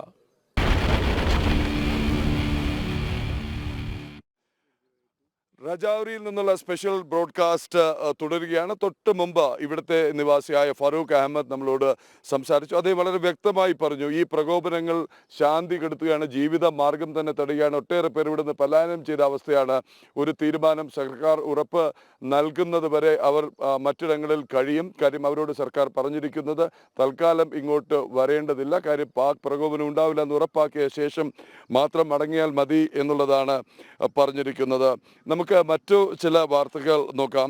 ശത്രുക്കളുടെ ആക്രമണങ്ങളെ ശക്തമായി ചെറുക്കാനും അതുപോലെ തന്നെ കുന്തമുന പോലെ ആക്രമിക്കാനും പോകുന്ന നിരവധി വിമാനങ്ങൾ ഭാരതീയ വ്യോമസേനയ്ക്കുണ്ട്. വ്യോമസേനയുടെ സുപ്രധാന പോർ വിമാനങ്ങൾ എന്തൊക്കെയെന്ന് നോക്കാം. എം നിഖിൽ കുമാർ തയ്യാറാക്കിയ എക്സ്പ്ലെയിനർ കാണാം. പാകിസ്ഥാന് മുകളിൽ തീതുപ്പിയ ഭാരതത്തിന്റെ പോർ വിമാനങ്ങൾ പരിചയപ്പെടാം. ഭാരതീയ വ്യോമസേനയുടെ പ്രധാനപ്പെട്ട പോർ വിമാനങ്ങളെ ആദ്യം ഇക്കാണുന്ന മിഗിന്റെ വിശേഷത്തിലേക്ക് വരാം. ഭാരതത്തിന്റെ മിഗിനോട് പിടിച്ചു നിൽക്കാൻ പാകിസ്ഥാൻ F-60 AS വിമാനങ്ങൾക്ക് കഴിവുണ്ടോ എന്ന് ചോദിച്ചാൽ പാകിസ്ഥാന്റെ മുൻ വിദേശകാര്യമന്ത്രിയായിരുന്ന അയൂബ് ഖാൻ ഒരു ചരിത്രം പറയും. 21 വർഷങ്ങൾക്ക് മുൻപുള്ള ഒരു ചരിത്രം. പാകിസ്ഥാന്റെ തന്ത്രപ്രധാന പ്രതിരോധ മേഖലകൾക്ക് മുകളിലൂടെ ഭാരതത്തിന്റെ മിഗ് 1997 മെയ് മാസത്തിൽ ഒന്ന് പറന്നു. പാക് പ്രതിരോധ കേന്ദ്രങ്ങളുടെ ചിത്രങ്ങൾ പകർത്തുക എന്ന ദൗത്യവുമായി ശബ്ദത്തെക്കാൾ വേഗത്തിൽ ഏകദേശം 65,000 അടി മുകളിലൂടെയാണ് പാകിസ്ഥാൻ വ്യോമാതിർത്തിക്കുള്ളിൽ മിഗ് കടന്നത്. പ്രതിരോധ മേഖലകളുടെ ചിത്രം പകർത്തി വെറുതെ മടങ്ങുകയായിരുന്നില്ല മിഗ്. അതിവേഗ പറക്കലിനൊപ്പം ഒരു ശബ്ദ വിസ്ഫോടനം കൂടി പാകിസ്ഥാന്റെ വായുവിൽ മിഗ് സൃഷ്ടിച്ചു. വിമാനത്തിന്റെ വേഗം മാക് 2 ഉയർത്തുകയാണ് ഇതിനായി പൈലറ്റ് ചെയ്തത്. ശരിക്കു പറഞ്ഞാൽ തങ്ങളെ അത് പ്രകമ്പനം കൊള്ളിച്ചു എന്നാണ് ഖാൻ പിന്നീട് അഭിപ്രായപ്പെട്ടത്. അതോടെ പാകിസ്ഥാന്റെ 60A പോർ വിമാനങ്ങൾ കുതിച്ചെത്തി. എന്നാൽ അപ്പോഴേക്കും ദൗത്യം പൂർത്തിയാക്കി പാകിസ്ഥാന് മുന്നിൽ ഇതാണ് ഭാരതം എന്ന് വെളിപ്പെടുത്തി മിഗ് തിരികെ പറഞ്ഞിരുന്നു. പാകിസ്ഥാന്റെ ഒരു പ്രതിരോധ സംവിധാനങ്ങൾക്കും മിഗിനെ കണ്ടെത്താൻ കൂടി സാധിച്ചില്ല. മണിക്കൂറിൽ 3700 കിലോമീറ്ററാണ് മിഗിന്റെ വേഗത. 65,000 അടി മുതൽ 90,000 അടി ഉയരത്തിൽ വരെ പറക്കാൻ കഴിയുന്ന ശേഷിയുണ്ട് മിഗിന്. പാകിസ്ഥാന്റെ F-60 AS വിമാനങ്ങൾക്കാകട്ടെ പരമാവധി 50,000 അടി ഉയരത്തിലേ പറക്കാൻ സാധിക്കൂ. റഷ്യയാണ് മിഗ് ഭാരതത്തിന് നൽകിയത്. പാകിസ്ഥാന്റെ റഡാർ സംവിധാനങ്ങൾക്കും മേലെയാണ് ഭാരതത്തിന്റെ മിഗ് വിമാനത്തിന്റെ കുതിപ്പ്. 29 ലോക റെക്കോർഡുകൾ ഈ മിഗ് ചാരവിമാനത്തിന്റെ പേരിലുണ്ട്. ഇനി നമ്മൾ പരിചയപ്പെടുന്നത് സുഖോയ് എന്ന ഈ വിമാനത്തെയാണ്. പാകിസ്ഥാന്റെ F-60 പോർ വിമാനങ്ങൾക്ക് പോലും സുഖോയ്ക്ക് മുന്നിൽ പിടിച്ചു നിൽക്കാനാകില്ലെന്നാണ് വിലയിരുത്തൽ. 2002 സെപ്റ്റംബറിലാണ് ഭാരതത്തിന് ആദ്യ സുഖോയ് വിമാനം ലഭിക്കുന്നത്. എന്നാൽ ഭാരതത്തിൽ തന്നെ നിർമ്മിച്ച ആദ്യ സുഖോയ് ലഭിക്കുന്നത് 2004-ലാണ്. 250-ന് മുകളിൽ സുഖോയ് പോർ വിമാനങ്ങളാണ് നിലവിൽ വ്യോമസേനയ്ക്ക് ഉള്ളത്. ലോകത്തിലെ ആദ്യ സൂപ്പർസോണിക് ക്രൂസ് മിസൈൽ ബ്രഹ്മോസ് ഭാരതത്തിന്റെ മുൻനിര പോർ വിമാനമായ സുഖോയിൽ നിന്നും വിക്ഷേപിക്കാനാകും. ശബ്ദാതിവേഗമുള്ള മിസൈൽ ഒരു ദീർഘദൂര പോർ വിമാനത്തിൽ ആദ്യമായി ഘടിപ്പിക്കുന്നത് സുഖോയിലായിരുന്നു. ലോകത്ത് ഈ സാങ്കേതിക വിദ്യ സ്വന്തമാക്കിയ രാജ്യങ്ങളിൽ ഒന്നുകൂടിയാണ് ഭാരതം.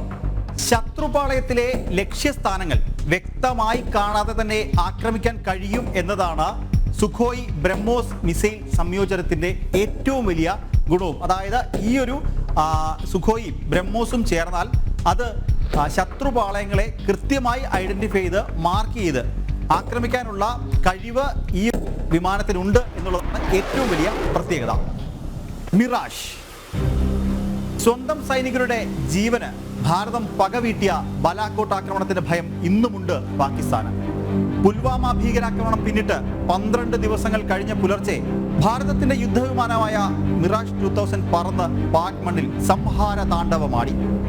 പാകിസ്ഥാനിലെ ഭീകര ക്യാമ്പുകൾ തകർത്തെറിഞ്ഞ ശേഷം മിറാഷ് വിമാനങ്ങൾക്ക് തിരികെ പറക്കാൻ വേണ്ടി വന്നത് വെറും 90 സെക്കൻഡുകൾ മാത്രമാണ്. ഇന്ത്യൻ യുദ്ധവിമാനങ്ങളിലെ വജ്രായുധം ഇക്കാണുന്ന മിറാഷിന് ഭാരതീയ വ്യോമസേന നൽകിയ വിളിപ്പേരാണത്. ഫ്രഞ്ച് നിർമ്മിത പോർവിമാനമാണ് മിറാഷ്. ഇന്ത്യയുടെ ആണവ പോർമുനകൾ ഘടിപ്പിച്ച മിസൈലുകളാണ് മിറാഷ് വഹിക്കുന്നത്. ലേസർ ബോംബുകളും ന്യൂക്ലിയർ ക്രൂയിസ് മിസൈലുകളും വഹിക്കാനും മിറാഷിന് കഴിയും. ഭാരതത്തിന് 50-ലധികം മിറാഷ് യുദ്ധവിമാനങ്ങളാണ് ഉള്ളത്. ഇനി നമ്മൾ പോകുന്നത് തേജസിലേക്കാണ്. ഭാരതത്തിന്റെ തേജസിന് വേണ്ടി ഇന്ന് ലോക രാജ്യങ്ങൾ മുന്നോട്ട് വന്നിരിക്കുകയാണ്. മലേഷ്യ, ഈജിപ്ത്, UAE, സിംഗപ്പൂർ, മറ്റ് ചില അറബ് രാജ്യങ്ങൾ എല്ലാം ഭാരതത്തിന്റെ സ്വന്തം പോർവിമാനം വാങ്ങാൻ താല്പര്യം പ്രകടിപ്പിച്ചവരാണ്. ആകാശത്ത് വെച്ച് ഇന്ധനം നിറയ്ക്കാനുള്ള ശേഷി ഭാരതത്തിന്റെ തദ്ദേശീയ ലഘു യുദ്ധവിമാനമായ തേജസ് തെളിയിച്ചിട്ടുണ്ട്. ഇതോടെ ആകാശത്ത് ഇന്ധനം നിറയ്ക്കാൻ സാധിക്കുന്ന യുദ്ധവിമാനങ്ങൾ നിർമ്മിക്കുന്ന രാജ്യങ്ങളുടെ പട്ടികയിൽ ഭാരതവും ഇടം പിടിച്ചു. തേജസിന്റെ എഞ്ചിനും കോക്പിറ്റും ഫ്ലൈറ്റ് കൺട്രോൾ സിസ്റ്റവും അടക്കമുള്ളവ വെറും 45 മിനിറ്റിനുള്ളിൽ ടെക്നിക്കൽ സ്റ്റാഫുകൾക്ക് തന്നെ മാറ്റി സ്ഥാപിക്കാൻ കഴിയും. ഇതും തേജസിന്റെ നിലവാരം ഉയർത്തുന്നുണ്ട്. ഹിന്ദുസ്ഥാൻ എയറോനോട്ടിക്കൽ ലിമിറ്റഡ് ആണ് ഇക്കാണുന്ന തേജസ് നിർമ്മിച്ചിട്ടുള്ളത്.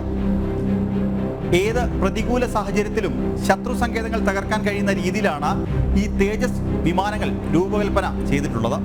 മണിക്കൂറിൽ 1350 കിലോമീറ്റർ വേഗതയിൽ സഞ്ചരിക്കാവുന്ന തേജസിന് കരയിലും സമുദ്രത്തിലും ഒരുപോലെ ആക്രമണം നടത്താനുള്ള ശേഷിയുമുണ്ട്. ഇനി നോക്കാം റഫേൽ. ഒരേ സമയം പല കാര്യങ്ങൾ ചെയ്യാനുള്ള ശേഷി ഇതാണ് റഫേൽ യുദ്ധവിമാനങ്ങളെ വ്യത്യസ്തമാക്കുന്നത്. ലക്ഷ്യസ്ഥാനങ്ങൾ കണ്ടെത്തി അവയുടെ ത്രിമാന രേഖാചിത്രങ്ങൾ ഉണ്ടാക്കാൻ ഇക്കാണുന്ന റഫേലിന് സാധിക്കും. 6 എയർ ടു എയർ മിസൈൽ വഹിക്കാൻ ശേഷിയുള്ളവയാണ് റഫേൽ. മണിക്കൂറിൽ 1912 കിലോമീറ്റർ വേഗമുള്ള റഫേൽ യുദ്ധവിമാനത്തിന്റെ നീളം 15.27 മീറ്ററാണ്. ഒറ്റപ്പറക്കലിൽ 3700 കിലോമീറ്റർ വരെ പറക്കാൻ ശേഷിയുള്ള റഫേലിന് 3 ഡ്രോപ്പ് ടാങ്കുകളുണ്ട്. Air to air, air to ground, air to surface എന്നീ ത്രിതല ഗുണങ്ങളുള്ളതാണ് റഫേൽ. ലിബിയയിലും സിറിയയിലും ആക്രമണം നടത്താൻ ഫ്രാൻസ് ഉപയോഗിച്ചത് ഈ റഫേൽ വിമാനങ്ങളായിരുന്നു.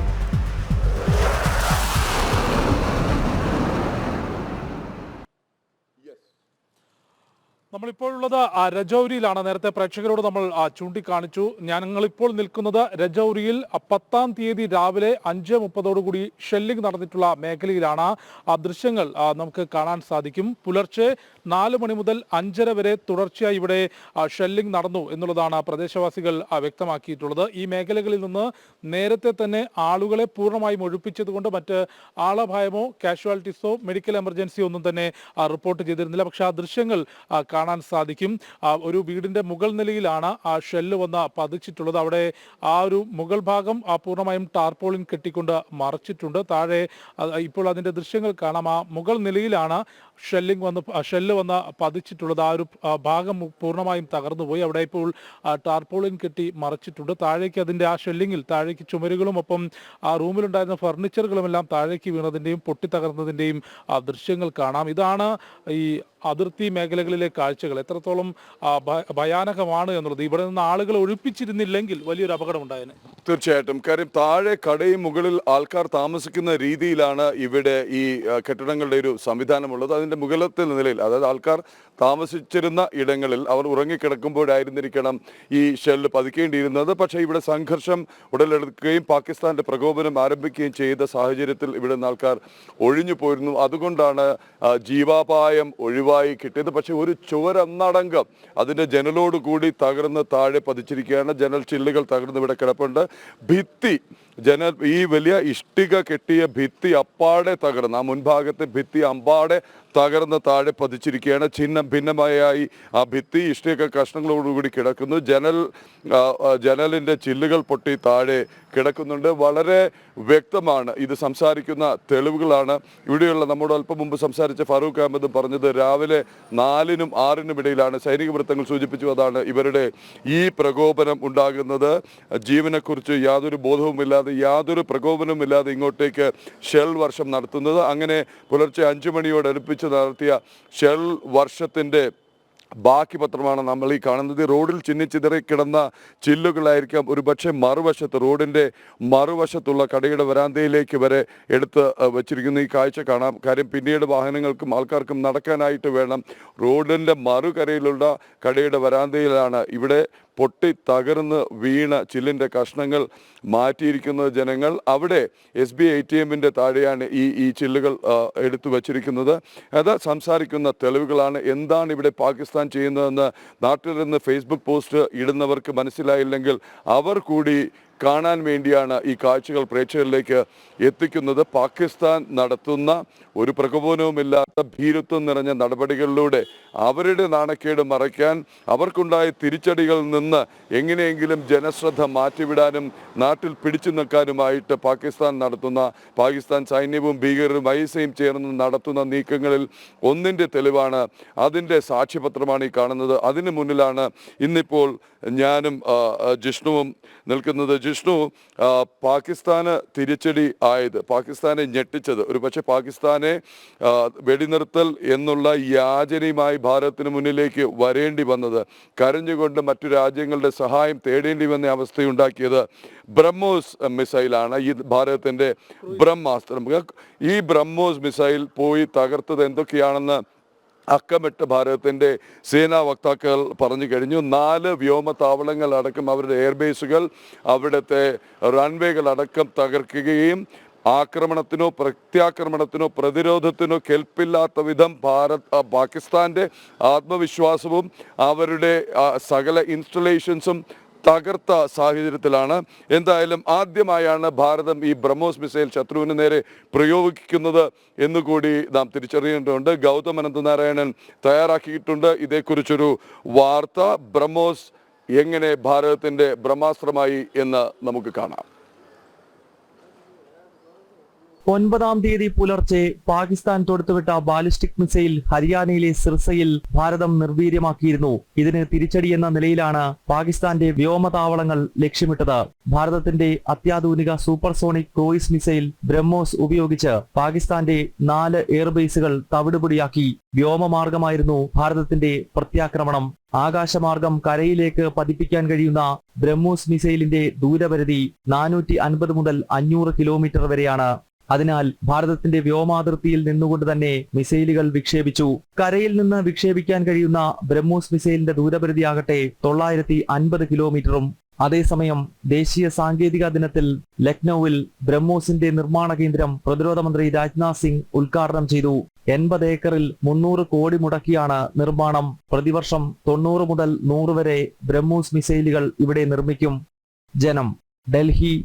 വളരെ കൃത്യമായി ഭാരതം നൽകിയിട്ടുള്ള പ്രത്യാക്രമണം, അതിന് പാകിസ്ഥാൻ എങ്ങനെയാണ് മറുപടി നൽകിയത് എന്നതിന്റെ നേർക്കാഴ്ചയാണ് ഇപ്പോൾ പ്രേക്ഷകർ കണ്ടിട്ടുള്ളത്. നമ്മൾ ആദ്യം ഓപ്പറേഷൻ സിന്ധൂറിലൂടെ ഭീകര കേന്ദ്രങ്ങൾ മാത്രമായിരുന്നു ലക്ഷ്യം വെച്ചതെങ്കിൽ അതിർത്തിക്കപ്പുറത്ത് നിന്ന് പാകിസ്ഥാൻ നടത്തിയത് ഭാരതത്തിന്റെ ജനവാസ കേന്ദ്രങ്ങളിലേക്ക് ഷെല്ലാക്രമണം നടത്തിക്കൊണ്ട് ആളുകളെ, അല്ലെങ്കിൽ സാധാരണക്കാരായ ആളുകളുടെ ജീവനെടുക്കാനാണ്. പക്ഷേ വളരെ കൃത്യമായിട്ടുള്ള പ്രതിരോധ സംവിധാനങ്ങൾ ഒപ്പം സാഹചര്യം മുൻകൂട്ടി കൊണ്ടുകൊണ്ട് ഈ മേഖലയിൽ നിന്ന് ആളുകളെ പൂർണ്ണമായി മാറ്റിയിരുന്നു. അതുകൊണ്ട് തന്നെയാണ് വലിയ നാശനഷ്ടമില്ലാതെ അതിശക്തമായി പാകിസ്ഥാനെ പ്രതിരോധിക്കാൻ നമുക്ക് സാധിച്ചിട്ടുള്ളത്. ഇനി കൊച്ചിയിൽ നിന്നുള്ളൊരു റിപ്പോർട്ട് നമുക്ക് നോക്കി വരാം. ഓപ്പറേഷൻ സിന്ധൂറിൽ രാജ്യം അഭിമാനിക്കുമ്പോൾ തോക്കിൻ മുനയിൽ മരണം മുന്നിൽ കണ്ടുകൊണ്ട് കഴിഞ്ഞതിൻ്റെ നടുക്കുന്ന ഓർമ്മകളിലാണ് ക്യാപ്റ്റൻ രവികുമാർ കൊല്ലാട്ട്. അന്ന് ഭീകരർ റാഞ്ചിയ ഇന്ത്യൻ എയർലൈൻസ് വിമാനത്തിലുണ്ടായിരുന്ന ഏക മലയാളിയാണ് ക്യാപ്റ്റൻ രവികുമാർ. കണ്ടഹാർ വിമാന റാഞ്ചലിന്റെ സൂത്രധാരൻ, ഒപ്പം ഈ ജെയ്ഷെ മുഹമ്മദിന്റെ സുപ്രീം കമാൻഡറുമായിട്ടുള്ള അബ്ദുൾ റഫ് അസ്കറിനെ ഈ ഓപ്പറേഷൻ സിന്ധൂരിൽ ഭാരതത്തിന്റെ ചുണക്കുട്ടികൾ വകവരുത്തിയിരുന്നു. ആ കണ്ടഹാർ വിമാന റാഞ്ചലും അതുമായി ബന്ധപ്പെട്ട ഓർമ്മകൾ ക്യാപ്റ്റൻ രവികുമാർ പങ്കുവയ്ക്കുകയാണ്. കൊടും ഭീകരൻ ജെയ്ഷെ മുഹമ്മദ് സ്ഥാപകൻ മസൂദ് അസറിനെയും കൂട്ടാളികളെയും വിട്ടയക്കുന്നതിനായി സഹോദരൻ അബ്ദുൾ റൌഫ് അസറിന്റെ നേതൃത്വത്തിൽ ആസൂത്രണം ചെയ്ത് നടപ്പാക്കിയതായിരുന്നു കാണ്ഡഹാർ വിമാനറാഞ്ചൽ. 1999 ഡിസംബർ 24-നാണ് ഇന്ത്യൻ എയർലൈൻസിന്റെ 814 വിമാനം ഭീകരർ നേപ്പാൾ കാഠ്മണ്ഡുവിൽ നിന്ന് റാഞ്ചി കാണ്ഡഹാറിലേക്ക് കൊണ്ടുപോയത്. യാത്രക്കാരുടെ ജീവൻ വെച്ച് വിലപേശി ഒടുവിൽ എല്ലാവരെയും മോചിപ്പിക്കുന്നതുവരെയുള്ള 8 ദിവസവും ഏതു നിമിഷവും മരണം പ്രതീക്ഷിച്ചായിരുന്നു രവികുമാർ ഉൾപ്പെടെയുള്ള യാത്രക്കാർ വിമാനത്തിൽ കഴിഞ്ഞത്. മർച്ചന്റ് നേവിയിൽ ക്യാപ്റ്റനായി വിരമിച്ച രവികുമാറിന് 67-ാം വയസ്സിലും 4 നൂറ്റാണ്ട് മുമ്പുള്ള സംഭവം ഓർക്കുമ്പോൾ നടുക്കമാണ്. ഞങ്ങൾ മരണത്തിനും ജീവിതത്തിനും ഇടയ്ക്ക് ഈ പറഞ്ഞ പോലെ എന്താ സംഭവിക്കുക എന്നുള്ള നിലയിൽ 8 ദിവസം ആണ് ഇവരുടെ തോക്കിൻ കീഴിലും അല്ലെങ്കിൽ RDXന്റെയും ഈ എക്സ്പ്ലോഷന്റെയും, അത് ഫ്ലൈറ്റ് തന്നെ ഏത് സമയത്തും പൊട്ടിത്തെറിക്കാവുന്ന രീതിയിൽ കോക്പിറ്റിലെത്തി ഗൺ കാണിച്ച് പൈലറ്റിനോടാണ് പറഞ്ഞത്, ഞങ്ങൾ ടേക്ക് ഓവർ ചെയ്യാണ്, ഇത് ടെറർ അറ്റാക്കാണ്. അപ്പോഴത്തേക്കും മറ്റുള്ളവരെയും കൺട്രോൾ വെച്ച് നമ്മുടെ കയ്യിൽ ആരുടെയും ഗണ്ണോ അല്ലെങ്കിൽ വേറെ ഒന്നുമില്ല, അവരുടെ കയ്യിൽ ഇതുണ്ടെന്നുള്ളത് നമുക്ക് മനസ്സിലാവുകയും ചെയ്യും. അവർക്ക് കാണാം, ഗ്രാനൈഡ് ഇരിക്കണ കാണാം, പച്ച കളറിൽ കറുത്ത കളറിലുള്ള തോക്ക് പിസ്റ്റൾ അവിടെ ഇരിക്കണ കാണാം. എയർക്രാഫ്റ്റിൻ്റെ ബെല്ലിയിൽ RDX ഉണ്ടെന്ന് അവർ പറഞ്ഞു അടിയിൽ ബോംബുണ്ട് എന്ന്. കാലം ഒന്നിനും മറുപടി നൽകാതെ പോകില്ലെന്ന വാക്കിന് അടിവരയിട്ട് ഓപ്പറേഷൻ സിന്ദൂറിൽ ജെയ്ഷെ മുഹമ്മദ് സുപ്രീം കമാൻഡർ അബ്ദുൾ അസർ റൌഫിനെ ഭാരതം വധിച്ചപ്പോൾ ഭീകരതയ്ക്കെതിരെ അനിവാര്യമായ നടപടി തന്നെയെന്ന് പറയുകയാണ് ക്യാപ്റ്റൻ രവികുമാർ കൊല്ലാട്ട്.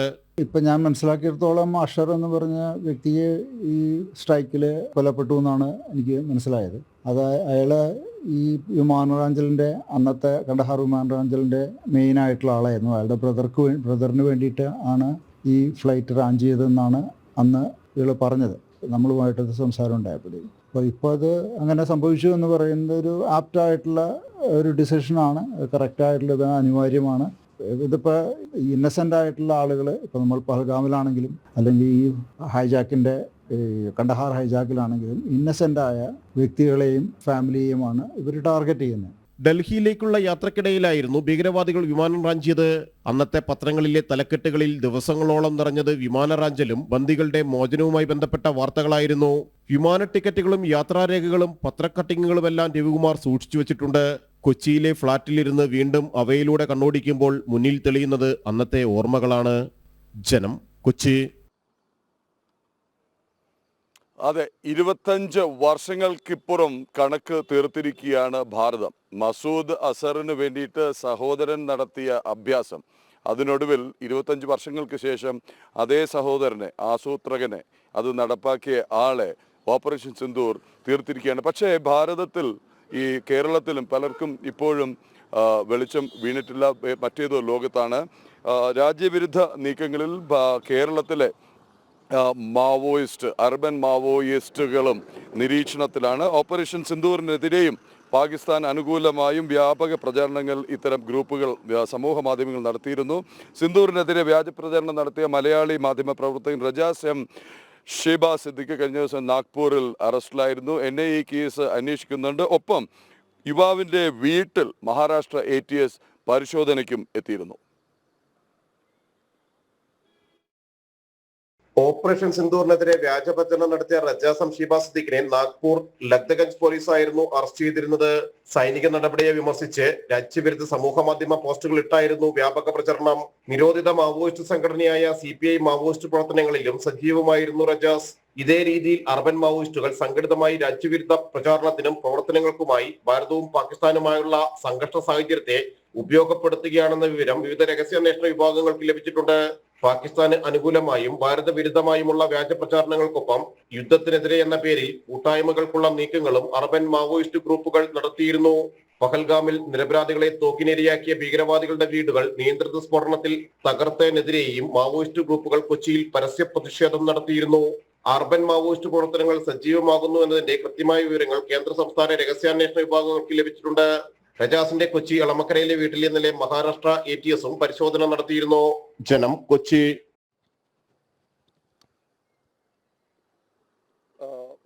ജിഷ്ണു, തുടർച്ചയായി കാണുന്ന ഒരു പ്രവണത എന്ന് പറയുന്നത് ജീവൻ പണയം വെച്ച് കുടുംബാംഗങ്ങളെ മറന്ന് രാജ്യത്തിന് വേണ്ടി ഒരു വിഭാഗം, അതായത് നമ്മുടെ ധീര ജവാന്മാരും ഓഫീസർമാരും അതിർത്തിയിൽ പോരാടുമ്പോൾ നാട്ടിലിരുന്ന് അവരെ പരിഹസിക്കുകയും അവരുടെ ത്യാഗത്തിൻ്റെ ഫലമായി അനുഭവിക്കുന്ന സുരക്ഷയുടെ തണലിലിരുന്നു കൊണ്ട് രാജ്യത്തിനെതിരായും ശത്രുവിന് അനുകൂലമായും പോസ്റ്റിട്ട് രസിക്കുന്നവർ, ഇവർ എന്ത് പേരിട്ട് വിളിച്ചാലും അർബൻ നക്സലുകൾ, അർബൻ മാവോയിസ്റ്റുകൾ, അഭിനവ വിപ്ലവകാരികൾ എന്നൊക്കെ അവകാശപ്പെട്ട് ഇവരെയൊക്കെ എനിക്ക് തോന്നുന്നു ഇവരെയൊക്കെ ഇതുപോലെ സംഘർഷഭരിതമായി നിൽക്കുന്ന സമയത്ത് ഇവിടെ നിന്ന് ഒഴിഞ്ഞു പോകുന്ന പാവങ്ങളുടെ വീടുകളിൽ കൊണ്ട് താമസിപ്പിക്കണം, കുറഞ്ഞതൊരു ഒരാഴ്ചയെങ്കിലും. ഇവർ നേരിൽ കാണണം എന്താണ് യാഥാർത്ഥ്യമെന്ന്.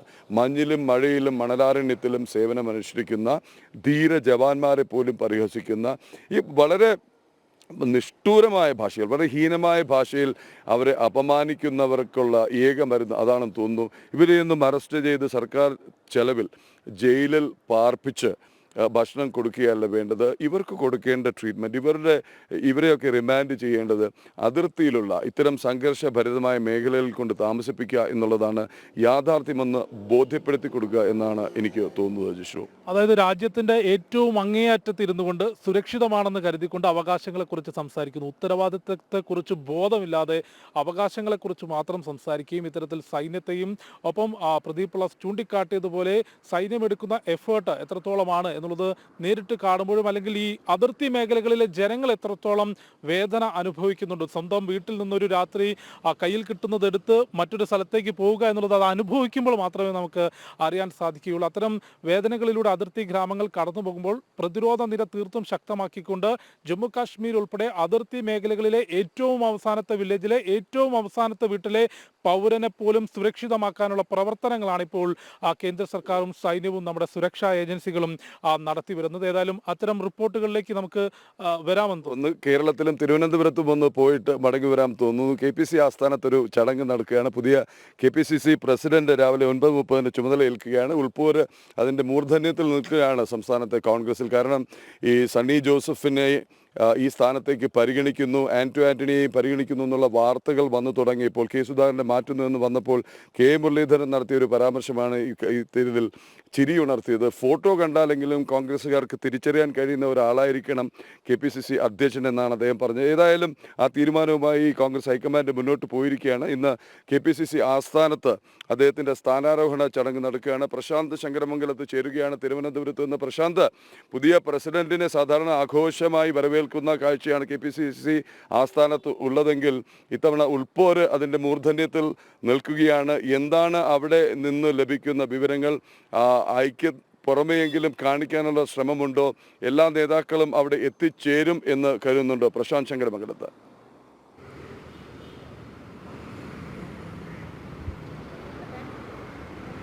പ്രദീപുള്ള 9:30 കൂടിയാണ് ചടങ്ങുകൾ ആരംഭിക്കുക. KPCC ആസ്ഥാനത്തിൽ ലളിതമായ ചടങ്ങുകളായിരിക്കും ഉണ്ടാകുക എന്ന് നേരത്തെ പറഞ്ഞിരുന്നു. മുൻ KPCC അധ്യക്ഷൻ കെ സുധാകരൻ സണ്ണി ജോസഫിന് പദവി കൈമാറും. അങ്ങനെ ചടങ്ങുകൾ നടക്കുമെന്നാണ് അറിയാൻ കഴിയുന്നത്. ഇപ്പോൾ തുടക്കത്തിൽ തന്നെ അദ്ദേഹം AK ആന്റണി, മുൻ മുഖ്യമന്ത്രി ആയിരുന്ന AK ആന്റണിയുടെ മുതിർന്ന കോൺഗ്രസ് നേതാവുമായ AK ആന്റണിയുടെ വസതിയിലെത്തും. അദ്ദേഹത്തെ വസതിയിലെത്തിൽ സന്ദർശിച്ചതിന് ശേഷമായിരിക്കും KPCC ആസ്ഥാനത്തേക്ക് എത്തുക എന്നതാണ് ഇപ്പോൾ നമുക്ക് മനസ്സിലാക്കാൻ കഴിയുന്നത്. കൂടാതെ മറ്റ് വൈസ് പ്രസിഡന്റുമാരായി തിരഞ്ഞെടുത്ത ഷാഫി പറമ്പിൽ, അതോടൊപ്പം തന്നെ AP Anilkumar, PC Vishnunath MLA എന്നിവരടക്കം ഇതോടൊപ്പം തന്നെ ചുമതലയേൽക്കുകയും ചെയ്യും. KPCC ആസ്ഥാനത്ത് ഇപ്പോൾ പ്രവർത്തകർ എത്തി തുടങ്ങുന്നതേ ഉള്ളൂ. നേതാക്കളടക്കം അല്പസമയത്തിനുള്ളിൽ എത്തുമെന്നാണ് അറിയാൻ കഴിയുന്നത്. വലിയ ഫ്ലെക്സ് ബോർഡുകളെല്ലാം വെച്ചിട്ടുണ്ട്. കെ സുധാകരൻ്റെയും അതോടൊപ്പം തന്നെ അടൂർ പ്രകാശ്, സണ്ണി ജോസഫ് എന്നിവരുടെ എല്ലാം ഫ്ലെക്സ് ബോർഡുകളെല്ലാം സ്ഥാപിച്ചൊരു സ്വാഗതം ഫലകം KPCC ആസ്ഥാനത്തിന് മുന്നിൽ വെച്ചിട്ടുണ്ട്. എന്തായാലും അല്പസമയത്തിനുള്ളിൽ 9:30 കൂടിയായിരിക്കും ഈ ചടങ്ങുകൾ ആരംഭിക്കുക എന്നാണ് മനസ്സിലാക്കാൻ കഴിയുന്നത്. നിലവിലെ ഒരു രാഷ്ട്രീയ സാഹചര്യം സംബന്ധിച്ച് നമുക്ക് പറയുകയാണെങ്കിൽ വലിയ വെല്ലുവിളിയായിരിക്കും സണ്ണി ജോസഫിനെ സംബന്ധിച്ചിടത്തോളം KPCCയെ കൊണ്ടുപോകുക എന്നുള്ളത്, നേതൃത്വത്തെ കൊണ്ടുപോകുക എന്നത് വലിയ വെല്ലുവിളിയായിരിക്കും. കാരണം ഒന്ന്, പാർട്ടിയിലെ ഉൾപ്പോര് തന്നെയാണ് ഇപ്പോഴും അത് ശക്തമായി തുടരുന്നുമുണ്ട്. പുതിയ അധ്യക്ഷനെ തെരഞ്ഞെടുപ്പുമായി ബന്ധപ്പെട്ട വിഷയങ്ങൾ നമുക്കറിയാം, എന്തെല്ലാം വിഷയങ്ങളാണ് ഉണ്ടായത്. സുധാകരൻ മാറില്ല എന്ന് പറയുന്നൊരു സാഹചര്യം ഉണ്ടായിരുന്നു. പിന്നീട് ഇത്തരത്തിലൊരു AICC നേതൃത്വം പോലും ഇത്തരം തീരുമാനമെടുത്തില്ല എന്ന് പറയുന്നു. എന്നാൽ ആ തീരുമാനങ്ങളെല്ലാം വെട്ടിക്കൊണ്ട് ഒരു അപ്രതീക്ഷിത നീക്കം AICCയുടെ ഭാഗത്തുണ്ടാകുന്നു. സണ്ണി ജോസഫിനെ KPCC അധ്യക്ഷനായി തെരഞ്ഞെടുക്കുന്നു. അങ്ങനെ ഒരു അപ്രതീക്ഷിത നീക്കം ഉണ്ടാകുകയും ചെയ്തിരുന്നു. അതിന് പിന്നാലെയാണ് ഇപ്പോൾ അതിൻ്റെ സ്ഥാനാരോഹണം എന്ന നിലയിൽ ഇപ്പോൾ ചടങ്ങുകൾ ആരംഭിക്കാൻ പോകുന്നത്. അതുകൊണ്ട് തന്നെ നിലവിൽ ഈ ഒരു KPCC അധ്യക്ഷനെ തെരഞ്ഞെടുക്കുന്നതുമായി ബന്ധപ്പെട്ട വിഷയങ്ങൾ നിൽക്കുമ്പോൾ തന്നെ സാധിക്കും എന്നുള്ളതാണ് നിലവിലെ രാഷ്ട്രീയ സാഹചര്യത്തിൽ പരിശോധിക്കേണ്ടത്. കാരണം മാസങ്ങൾക്കുള്ളിൽ തദ്ദേശ സ്ഥാപനങ്ങളിലേക്കുള്ള തെരഞ്ഞെടുപ്പ് വരുന്നു. ഉടൻ തന്നെ നിയമസഭാ തെരഞ്ഞെടുപ്പിലേക്ക് കേരളം കടക്കുന്നു. അപ്പോൾ കഴിഞ്ഞ 2 തവണ പ്രതിപക്ഷത്തിരുന്ന കോൺഗ്രസിന് അല്ലെങ്കിൽ UDF-നെ ഭരണത്തിലേക്ക് എത്തിക്കാൻ, കോൺഗ്രസിനെ ഒറ്റക്കെട്ടായി നയിക്കാൻ എത്രത്തോളം സണ്ണി ജോസഫിന് സാധിക്കും, നേതാക്കളുടെ പിന്തുണ എത്രത്തോളം ലഭിക്കുമെന്നാണ് കരുതുന്നത്?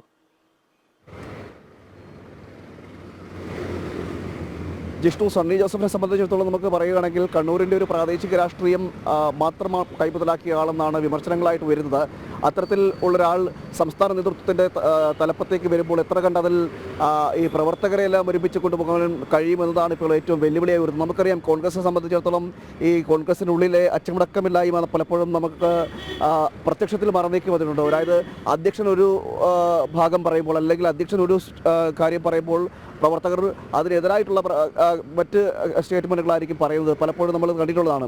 അങ്ങനെ ഒരു സാഹചര്യത്തിൽ എത്ര കണ്ട് ഈ പ്രവർത്തകരെല്ലാം ഒരുമിച്ച് നിർത്തിക്കൊണ്ട് പോകാൻ സാധിക്കുമെന്നതാണ് സണ്ണി ജോസഫിനെ സംബന്ധിച്ചിടത്തോളം ഏറ്റവും വെല്ലുവിളി എന്ന് പറയുന്നത്. മറ്റൊന്ന് ജിഷ്ണു സൂചിപ്പിച്ചതുപോലെ തന്നെയാണ് തദ്ദേശ സ്വയംഭരണ തെരഞ്ഞെടുപ്പ് ആണ് വരുന്നത്. അതോടൊപ്പം തന്നെ അത് കഴിഞ്ഞാൽ നിയമസഭാ തെരഞ്ഞെടുപ്പ് വരുന്നു. ഈ തദ്ദേശ സ്വയംഭരണ തെരഞ്ഞെടുപ്പ് എന്ന് പറയുന്നത് തന്നെ കോൺഗ്രസിനെ സംബന്ധിച്ചിടത്തോളം ഒരു ജീവൻ മരണ പോരാട്ടം തന്നെയാണ്. കാരണം തദ്ദേശ സ്വയംഭരണ തെരഞ്ഞെടുപ്പിൽ വിജയിച്ച് കയറിയാൽ മാത്രമേ ഉള്ളൂ അതൊരു നിയമസഭാ തെരഞ്ഞെടുപ്പിൻ്റെ ഒരു മുന്നോടിയായി മാത്രം നമുക്ക് കരുതാൻ കഴിയുമല്ലോ. കാരണം നിയമസഭാ തെരഞ്ഞെടുപ്പിൻ്റെ ഒരു സ്റ്റെപ്പ് കൂടിയാണ്, ഒരു പരീക്ഷണ ഘട്ടം കൂടിയാണ് ഈ തദ്ദേശ സ്വയംഭരണ തെരഞ്ഞെടുപ്പ് എന്ന് പറയുന്നത്. അതുകൊണ്ട് തന്നെ അതിൽ വിജയിച്ചെടുക്കുക എന്നത് വലിയ ഒരു ദൗത്യമാണ്, ശ്രമകരമായ ദൗത്യമാണ്. അതിൽ വിജയിച്ചെടുക്കേണ്ടത് ഇപ്പോൾ സണ്ണി ജോസഫിനെ സംബന്ധിച്ചിടത്തോളം അദ്ദേഹത്തിൻ്റെ ഉത്തരവാദിത്തമായി വന്നിരിക്കുകയും ചെയ്യുകയാണ്. കാരണം ഈ സ്ഥാനം തന്നെ നിലനിൽപ്പിലേക്ക് എത്തുമെങ്കിൽ പോലും ഈ തെരഞ്ഞെടുപ്പുകൾ വിജയിക്കേണ്ട സാഹചര്യമുണ്ട്.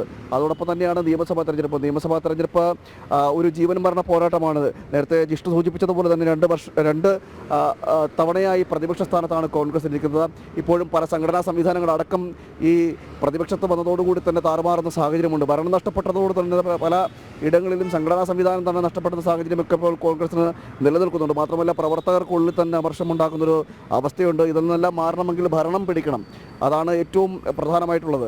അങ്ങനെ ഒരു സാഹചര്യം കൂടി നിലനിൽക്കുമ്പോൾ കടുത്ത വെല്ലുവിളിയാണ് സണ്ണി ജോസഫിനെ സംബന്ധിച്ചിടത്തോളം എന്തായാലും ഇനി നേരിടാൻ പോകുന്നത്. അത് മാത്രമല്ല ഏറ്റവും എടുത്തു പറയേണ്ടത് എന്ന് പറഞ്ഞാൽ പ്രശാന്ത് നൽകിയിട്ടുള്ളത്. നമുക്ക് ഒരു ഇടവേള എടുക്കാം, അതിനുശേഷം ലൈവ് റിപ്പോർട്ടുകളിലേക്കും സ്റ്റോറികളിലേക്കും വളരെ വേഗം തിരിച്ചെത്താം.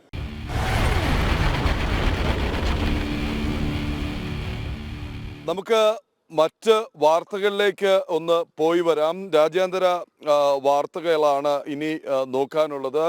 ഐസൻ ജോസ് ചേരുന്നുണ്ട് ഇന്റർനാഷണൽ ഡെസ്കിൽ നിന്ന്. റഷ്യൻ പ്രസിഡന്റ് വ്ളാഡിമിർ പുടിനുമായി കൂടിക്കാഴ്ചയ്ക്ക് തയ്യാറാണെന്ന് യുക്രൈൻ പ്രസിഡന്റ് വോളോഡിമിർ സെലൻസ്കി.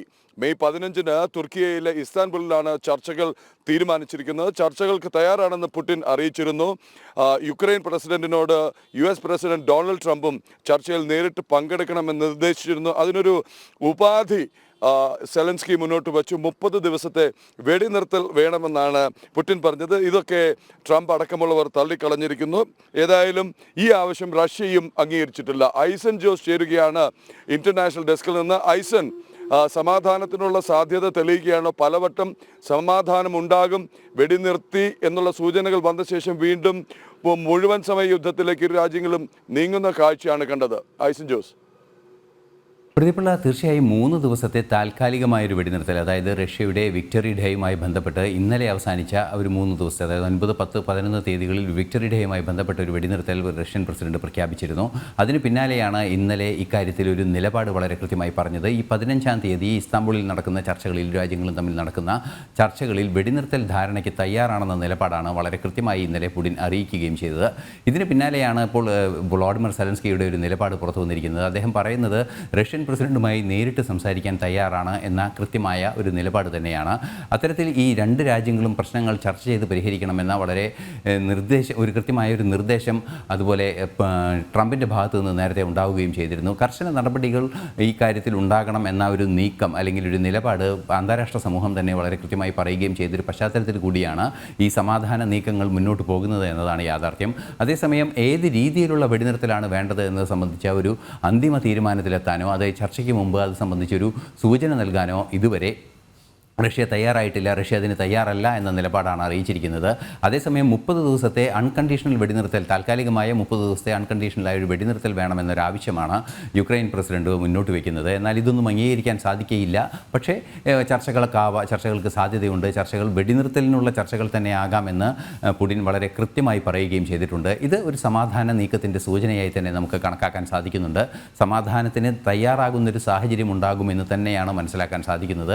തുടർ ചർച്ചകൾ ഇക്കാര്യത്തിൽ കാര്യമായി നടക്കുകയും ചെയ്യുന്നുണ്ട്. നമുക്കറിയാവുന്നതാണ്, ചില സംഭവവികാസങ്ങൾ ഇതിനു മുമ്പ് ഉണ്ടാവുകയും ചെയ്തിരുന്നു. അതായത് വെടിനിർത്തലിന് തയ്യാറാണ് അല്ലെങ്കിൽ തുടർ ചർച്ചകൾക്ക് തയ്യാറാണെന്ന നിലപാട് റഷ്യ അറിയിക്കുന്നതോടൊപ്പം തന്നെ അമേരിക്ക വ്ളാഡിമിർ സെലൻസ്കിയുമായി ചില ചർച്ചകൾ തുടർച്ചയായി നടത്തുകയും തകർന്ന യുക്രൈൻ്റെ പുനർനിർമ്മാണത്തിന് വേണ്ടിയുള്ള സംവിധാനങ്ങൾ ഒരുക്കുകയും മിനറൽ ഷെയറിംഗ്, അതായത് യുക്രൈൻ്റെ അപൂർവ ധാതുക്കൾ പങ്കുവയ്ക്കുന്നത് സംബന്ധിച്ച ധാരണയിലെല്ലാം തന്നെ അമേരിക്ക എത്തുകയും ചെയ്തിരുന്നു. അതിൻ്റെ പകുതിയോളം തുക, അതായത് അമേരിക്ക ഖനനം ചെയ്യുന്ന ധാതുക്കളുടെ ലാഭത്തിൽ നിന്നുള്ള പകുതി തുക പൂർണ്ണമായും യുക്രൈൻ്റെ പുനർനിർമ്മാണത്തിന് ലഭ്യമാക്കുക എന്ന ഒരു നീക്കമാണുള്ളത്. അത്തരത്തിൽ യുക്രൈൻ്റെ സമാധാനവും അതുപോലെ തന്നെ പുനർനിർമ്മാണവും ഒരേ സമയം മുന്നോട്ട് കൊണ്ടുപോകാനുള്ള നീക്കങ്ങൾ അമേരിക്കയുടെ ഭാഗത്തു നിന്നുണ്ടായ ഒരു സാഹചര്യത്തിൽ കൂടിയാണ് ഈ വെടിനിർത്തലിലേക്ക് കാര്യങ്ങൾ പോകുന്നത് എന്നാണ് മനസ്സിലാക്കാൻ സാധിക്കുന്നത്. ഈ 15-ാം തീയതി ഇസ്താംബൂളിൽ ചർച്ച നടക്കുന്ന 15 ഏറെ നിർണായകമാണ്. തീർച്ചയായും 3 വർഷത്തിലേറെയായി തുടരുന്ന യുക്രൈൻ യുദ്ധത്തിന് ഒരു ശാശ്വത പരിഹാരത്തിലേക്ക് നീങ്ങാനുള്ള സാധ്യത തെളിഞ്ഞു വരുന്നു എന്ന് തന്നെയാണ് ഇതിൽ നിന്നെല്ലാം തന്നെ നമുക്ക് വായിച്ചെടുക്കാൻ സാധിക്കുന്നത്. പ്രതിപിള്ള. ഓക്കെ സൺ, മറ്റൊരു വാർത്തയുടെ വിശദാംശങ്ങൾ അറിയേണ്ടതുള്ളത് ഹമാസ് ബന്ദിയാക്കിയിട്ടുള്ള ഈഡൻ അലക്സാണ്ടറെ വിട്ടുകൊടുക്കാൻ തയ്യാറാണ് എന്നുള്ളത് ഇപ്പോൾ ഹമാസ് ഭീകരർ അറിയിച്ചിട്ടുണ്ട്. ഗാസ വെടിനിർത്തൽ യാഥാർത്ഥ്യമാക്കാനുള്ള നടപടികളുടെ ഭാഗമായാണ് ഇത്തരത്തിലൊരു തീരുമാനത്തിലേക്ക് എത്തിയത് എന്നാണ് മനസ്സിലാക്കുന്നത്. ഇസ്രായേൽ ഗാസ അതിർത്തിയിൽ ഈ സൈനിക നടപടികളുടെ ഭാഗമായാണ് അമേരിക്കൻ പൗരത്വമുള്ള ഈഡൻ അലക്സാണ്ടർ എത്തിയിട്ടുള്ളത്. നിലവിൽ ഡൊണാൾഡ് ട്രംപിന്റെ സന്ദർശനം ഈ മേഖലകളിൽ, അതായത് പശ്ചിമേഷ്യൻ ഭാഗങ്ങളിൽ ഡൊണാൾഡ് ട്രംപിന്റെ സന്ദർശനം ഉൾപ്പെടെ നടക്കാൻ പോകുന്ന വേളയിലാണ് ഇത്തരത്തിൽ ബന്ദിയാക്കിയിട്ടുള്ള ഈഡൻ അലക്സാണ്ടറെ വിട്ടുകൊടുക്കാൻ ഹമാസ് തയ്യാറാക്കുന്നത്. അതിന്റെ വിശദാംശങ്ങൾ കൂടി ഐസൺ. ജിഷ്ണു, ഏതാണ്ട് 57ഓളം ബന്ദികളുടെ മോചനം സംബന്ധിച്ചാണ് ഇപ്പോൾ അന്തിമമായ തർക്കങ്ങളെല്ലാം തന്നെ നിലനിൽക്കുന്നത്. ഇതിൽ 25 പേർ മാത്രമാണ് ജീവിച്ചിരിക്കുന്നത് എന്നാണ് ഇപ്പോൾ നമുക്ക് ലഭ്യമാകുന്ന സൂചനകളിൽ നിന്നെല്ലാം തന്നെ, അല്ലെങ്കിൽ പുറത്തുവിട്ട ഔദ്യോഗികമായ സൂചനകളിൽ നിന്നെല്ലാം തന്നെ മനസ്സിലാക്കാൻ സാധിക്കുന്നത്. പക്ഷേ ഇതിനെ സംബന്ധിച്ച സ്ഥിരീകരണങ്ങളൊന്നും തന്നെ ഇരു രാജ്യങ്ങളോ അല്ലെങ്കിൽ അന്താരാഷ്ട്ര സമൂഹത്തോ അന്താരാഷ്ട്ര സംവിധാനങ്ങളോ ഒന്നും തന്നെ ലഭ്യമാക്കിയിട്ടില്ല. എങ്കിലും അത്തരത്തിൽ 25 പേർ മാത്രമാണ് ജീവിച്ചിരിക്കുന്നത്. അതിൽ ജീവിച്ചിരിക്കുന്ന ഒരു അമേരിക്കൻ പൗരത്വമുള്ള വ്യക്തി ഇദ്ദേഹം മാത്രമാണ്, ഈ അലക്സാണ്ടർ മാത്രമാണ് എന്നാണ് ഇപ്പോൾ വിവരങ്ങൾ വരുന്നത്. അന്ന് നമുക്കറിയാവുന്നതാണ്, എലീറ്റ് ഫോഴ്സിൻ്റെ ഭാഗമായി ഒക്ടോബർ 7 നടന്ന ആക്രമണത്തിന് പിന്നാലെയാണ് ഇയാളെ ഹമാസ് പിടികൂടുകയും അത്തരത്തിൽ അദ്ദേഹത്തെ പിടികൂടിയതിന് ശേഷം ബന്ദിയാക്കുകയും ചെയ്തത്. ഇദ്ദേഹത്തിൻ്റെ മോചനം സാധ്യമാകുന്നതോടെ കൂടുതൽ ചർച്ചകളിലേക്ക്, കൂടുതൽ സമാധാന ചർച്ചകളിലേക്ക് കാര്യങ്ങൾ നീങ്ങുമെന്ന ഒരു സൂചനയും ലഭ്യമാകുന്നുണ്ട്. പൂർണ്ണമായും എല്ലാ ബന്ദികളുടെയും മോചനം സാധ്യമായാൽ ആ നിമിഷം മുതൽ വെടിനിർത്തലിനും അതുപോലെ തന്നെ അത്തരത്തിലുള്ള സൈനിക നടപടികളെല്ലാം തന്നെ അവസാനിപ്പിക്കുന്നതിനും തയ്യാറാണെന്ന് ഇസ്രായേൽ തന്നെ വളരെ കൃത്യമായി അന്ന് അറിയിക്കുകയും ചെയ്തിട്ടുണ്ട്. അതുകൊണ്ട് തന്നെ ഇസ്രായേലിൻ്റെ ഈ നിലപാട് വളരെ കൃത്യമായി പുറത്തു വന്നൊരു സാഹചര്യത്തിൽ ഇദ്ദേഹത്തിൻ്റെ മോചനം ഏറെ പ്രാധാന്യമർഹിക്കുന്നൊരു വിഷയമാണ്. ഇത് വൈകാതെ തന്നെ, ട്രംപ് നാളെയൊക്കെയായി പശ്ചിമേഷ്യ സന്ദർശിക്കാനിരിക്കുന്ന ഒരു സാഹചര്യത്തിൽ വൈകാതെ തന്നെ ഇത്തരം നീക്കങ്ങൾ നടക്കുമെന്ന സൂചനയാണ് ലഭ്യമാകുന്നത്. അങ്ങനെയെങ്കിൽ ഈ ഒരു വലിയൊരു സമാധാന നീക്കത്തിൻ്റെ ഭാഗമായുള്ള നടപടികൾ മുന്നോട്ട് പോകുമെന്നും മനസ്സിലാക്കാൻ സാധിക്കുന്നുണ്ട്. അങ്ങനെയെങ്കിൽ ഇപ്പോൾ നടക്കുന്ന 2ാം ഘട്ടം വെടിനിർത്തലിലേക്ക് കടക്കുകയും പൂർണ്ണ സേനാ പിന്മാറ്റം സാധ്യമാവുകയും നേരത്തെ നിശ്ചയിച്ച ഒരു ഷെഡ്യൂൾ പ്രകാരം, ജനുവരി 19 നിശ്ചയിക്കപ്പെട്ട ഒരു ഷെഡ്യൂൾ പ്രകാരം തന്നെ ഒരു പക്ഷേ ഈ ഇസ്രായേൽ ഹമാസ് സംഘർഷം അവസാനിക്കുമെന്ന ഒരു സൂചന തന്നെയാണ് ഇപ്പോൾ ലഭ്യമാകുന്നത്. പക്ഷേ എല്ലാം കാത്തിരുന്ന് കാണേണ്ടതുണ്ട് എന്നതൊരു യാഥാർത്ഥ്യം തന്നെയാണ്. അങ്ങനെയെങ്കിൽ അധികം വൈകാതെ സേനാ പിന്മാറ്റം സാധ്യമാവുകയും ബന്ദികളുടെ മോചനം പൂർണ്ണമാവുകയും ചെയ്താൽ തുടർന്ന് പുനർനിർമ്മാണവുമായി ബന്ധപ്പെട്ട വിഷയങ്ങളിലേക്ക് കടക്കാൻ, അതായത് ഇസ്രായേലിൻ്റെ ഗാസയുടെ പുനർനിർമ്മാണവുമായി സംബന്ധിച്ച വിഷയങ്ങളിലേക്ക് കടക്കാൻ സാധിക്കുമെന്ന പ്രതീക്ഷയും നിലനിൽക്കുന്നുണ്ട്. അത്തരത്തിലുള്ള പ്രതീക്ഷകളെല്ലാം തന്നെ ഒരേ സമയം മുന്നോട്ട് പോകുന്ന ഒരു സാഹചര്യത്തിലാണ് ട്രംപിൻ്റെ സന്ദർശനം കൂടി ഉണ്ടാകുന്നത് എന്നതാണ് ഏറെ ഗൗരവത്തോടെ നോക്കിക്കാണേണ്ട ഒരു അന്താരാഷ്ട്ര സംഭവവികാസം. തീർച്ചയായും ഈ നേരത്തെ നമ്മൾ യുക്രൈൻ്റെ വിഷയത്തിൽ കേട്ട ഒരു ആശ്വാസ വാർത്ത പോലെ തന്നെ അതിനേക്കാൾ കുറെ കൂടി പ്രതീക്ഷാ നിർഭരമായ ഒരു വാർത്തയാണ് ഇസ്രായേൽ ഹമാസ് സംഘർഷവുമായി ബന്ധപ്പെട്ട് കേൾക്കാൻ സാധിക്കുന്നത് എന്നതാണ് ഇന്ന് ഏറ്റവും ഗൗരവത്തോടെ ചർച്ച ചെയ്യേണ്ട വിഷയം. തീർച്ചയായും അത്തരത്തിലൊരു സാഹചര്യത്തിലേക്ക് കാര്യങ്ങൾ പോവുകയാണെങ്കിൽ ലോകം നേരിടുന്ന 2 സുപ്രധാനമായ വിഷയങ്ങളെ, സുപ്രധാന സംഘർഷങ്ങളിൽ ഒരു അന്തിമ തീരുമാനത്തിലേക്ക് എത്താനുള്ള സാധ്യത അധികം വൈകാതെ ഈ മെയ് ജൂൺ മാസങ്ങളിൽ ഉണ്ടാകുന്ന ഒരു സംഭവം അല്ലെങ്കിൽ ഒരു സന്ദർഭം ഉണ്ടാകുമെന്ന ഒരു സൂചന തന്നെ ലഭ്യമാകുന്നത് പ്രതീക്ഷാ നിർഭരമായി തന്നെയാണ് ലോകം നോക്കിക്കാണുന്നത്. Jishnu. Right. Thank you so much Aison Jose. മറ്റൊരു രാജ്യാന്തര വാർത്തയിലേക്ക്. ഭാരതവും പാകിസ്ഥാനും തമ്മിലുള്ള വെടിനിർത്തൽ സ്വാഗതം ചെയ്തിരിക്കുകയാണ് പുതിയ പോപ്പ് ലിയോ 14. അദ്ദേഹം സെയിന്റ് പീറ്റേഴ്സ് ചത്തുരത്തിലെ തൻ്റെ ആദ്യത്തെ അഭിസംബോധനയിലാണ് ഇക്കാര്യങ്ങൾ പരാമർശിച്ചത്. വെടിനിർത്തൽ സ്വാഗതം ചെയ്യുകയും ഇത് ശാശ്വത സമാധാനത്തിലേക്ക് നയിക്കുകയും ചെയ്യും എന്നുള്ള പ്രതീക്ഷയാണ് പോപ്പ് ലിയോ 14 പങ്കുവച്ചത്. ഒപ്പം തന്നെ ഗാസയിലെ വെടിനിർത്തലിനും ബന്ദികളുടെ വേഗത്തിലുള്ള മോചനത്തിനും അദ്ദേഹം ആഹ്വാനം ചെയ്തു. പോപ്പായി ചുമതലയേറ്റ ശേഷമുള്ള പോപ്പ് ലിയോ 14 ആദ്യത്തെ അഭിസംബോധനയാണ് നടന്നത്. ഇതിനൊപ്പം തന്നെ യുക്രൈൻ റഷ്യ സംഘർഷവും അദ്ദേഹം പരാമർശിച്ചു. യുക്രൈനിലും റഷ്യയിലും ആയി നടക്കുന്ന സംഘർഷം ഇതിനും വേഗം പരിഹാരമാവട്ടെ, വേഗം സമാധാനം പുലരട്ടെ എന്ന് പോപ്പ് ലിയോ 14 പരാമർശിച്ചു. നമുക്ക് കേരളത്തിൽ നിന്നുള്ള ചില റിപ്പോർട്ടുകൾ കൂടി പരിശോധിച്ചതിന് ശേഷം അതിർത്തി മേഖലയിലെ നിലവിലെ സാഹചര്യം സംബന്ധിച്ചും ഭാരതം നിലവിൽ സ്വീകരിച്ചിട്ടുള്ള നടപടികൾ സംബന്ധിച്ചുമെല്ലാം കൂടുതൽ വിശകലനം ചെയ്യാം. പ്രസവം വീടുകളിൽ നടക്കുന്നതിൽ ആരോഗ്യ വകുപ്പിനോട് റിപ്പോർട്ട് ആവശ്യപ്പെട്ട ഹൈക്കോടതി. മലപ്പുറത്ത് ആഴ്ചകൾക്ക് മുൻപ് വീട്ടിലെ പ്രസവത്തിൽ യുവതി മരിച്ചതിന്റെ പശ്ചാത്തലത്തിലാണ് ഇത്തരത്തിലൊരു റിപ്പോർട്ട് ഹൈക്കോടതി തേടിയിട്ടുള്ളത്. സംസ്ഥാനത്ത് വീടുകളിൽ പ്രസവം നടക്കുന്നതിൽ ഏറ്റവും കൂടുതൽ മലപ്പുറത്താണ് എന്ന കണക്കുകളും പുറത്തു വന്നിരുന്നു. അത്തരം മരണങ്ങൾ സംഭവിച്ച പശ്ചാത്തലത്തിലാണ് ഹൈക്കോടതിയുടെ ഇടപെടൽ ഉണ്ടായത്. ആരോഗ്യ കേന്ദ്രങ്ങളിലല്ലാതെ വീടുകളിലും മറ്റ് രഹസ്യ സ്ഥലങ്ങളിലുമുള്ള പ്രസവം ഏറ്റവും കൂടുതൽ നടക്കുന്നത് മലപ്പുറത്താണെന്ന കണക്കുകൾ ജനം ടി വി പുറത്തുവിട്ടിരുന്നു. അതിന് ചില തീവ്ര മുസ്ലിം സംഘടനകളാണ് നേതൃത്വം നൽകുന്നതെന്നും വ്യക്തമായതാണ്. പിന്നീട് തദ്ദേശ സ്വയംഭരണ സ്ഥാപനങ്ങളുടെ നേതൃത്വത്തിൽ വീട്ടിലെ പ്രസവത്തിനെതിരെ ബോധവൽക്കരണവും ആരംഭിച്ചു. പിന്നാലെയാണ് ഹൈക്കോടതിയുടെ ഇടപെടൽ. മലപ്പുറത്ത് വീട്ടിലെ പ്രസവത്തിൽ ആഴ്ചകൾക്ക് മുമ്പ് യുവതി മരിച്ച സംഭവത്തിൽ തനൂർ സ്വദേശിയും ആരോഗ്യവകുപ്പിലെ മെഡിക്കൽ ഓഫീസറുമായ ഡോക്ടർ കെ പ്രതിഭ നൽകിയ ഹർജിയുടെ അടിസ്ഥാനത്തിലാണ് കോടതി ആരോഗ്യവകുപ്പിനോട് റിപ്പോർട്ട് തേടിയത്. മലപ്പുറം ജില്ലാ മെഡിക്കൽ ഓഫീസറോട് വിശദ റിപ്പോർട്ട് സമർപ്പിക്കുവാനാണ് ജസ്റ്റിസ് ഹരിശങ്കർ വി മേനോന്റെ നിർദ്ദേശം. വീട്ടുപ്രസവങ്ങളിലെ അപകടങ്ങൾ ചൂണ്ടിക്കാട്ടിയാണ് ഡോക്ടർ കെ പ്രതിഭ ഹർജി സമർപ്പിച്ചത്.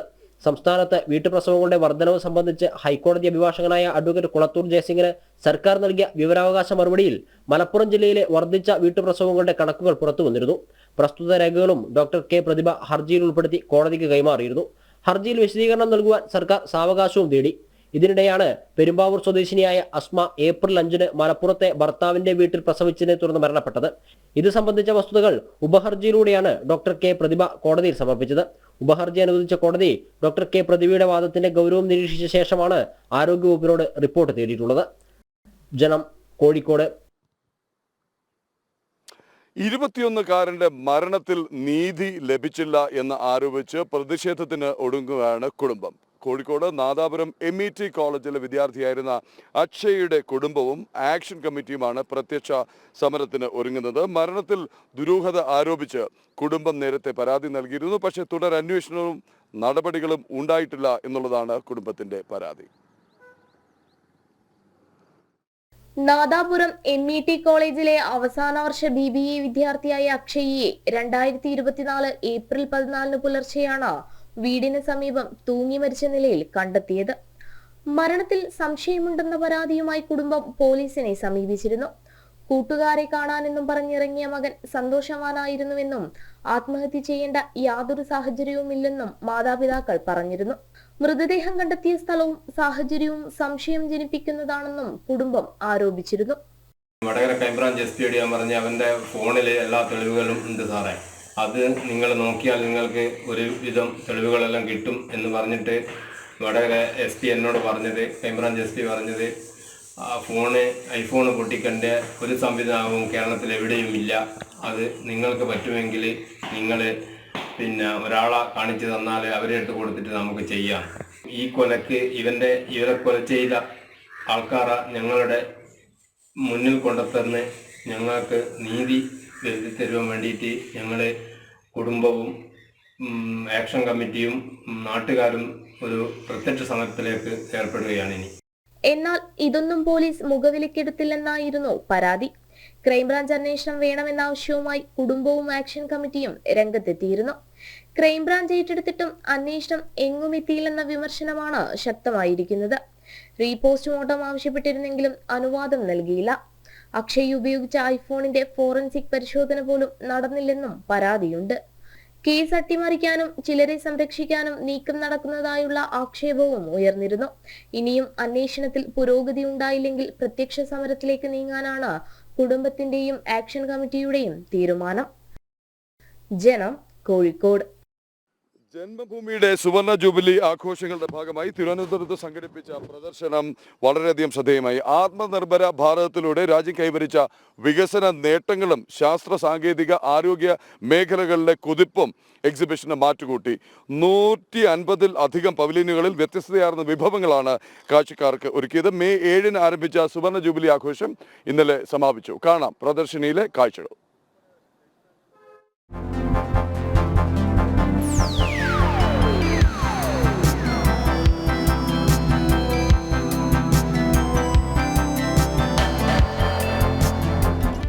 ജന്മഭൂമിയുടെ സുവർണ ജൂബിലി ആഘോഷങ്ങളുമായി ബന്ധപ്പെട്ടുള്ള എക്സിബിഷൻ നടക്കുന്ന സ്ഥലത്താണ് ഇപ്പോൾ ഞാനുള്ളത്.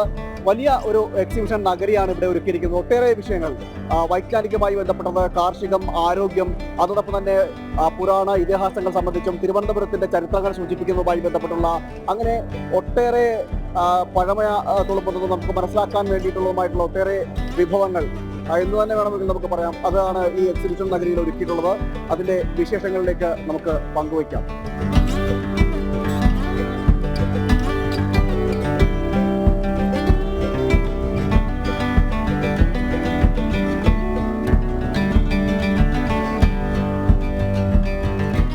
എക്സിബിഷൻ ഹാളിന്റെ ഹാള് തുടങ്ങുന്ന ആദ്യം പ്രദർശിപ്പിച്ചിരിക്കുന്നത് ISROയുടെ പവലിയനാണ്. ഇന്ത്യ വിക്ഷേപിച്ച റോക്കറ്റുകൾ, ഉപഗ്രഹങ്ങൾ, അങ്ങനെ വൈജ്ഞാനികപ്രദമായിട്ടുള്ള എല്ലാം ഇവിടെ പ്രദർശനത്തിനായി ഒരുക്കിയിട്ടുണ്ട്.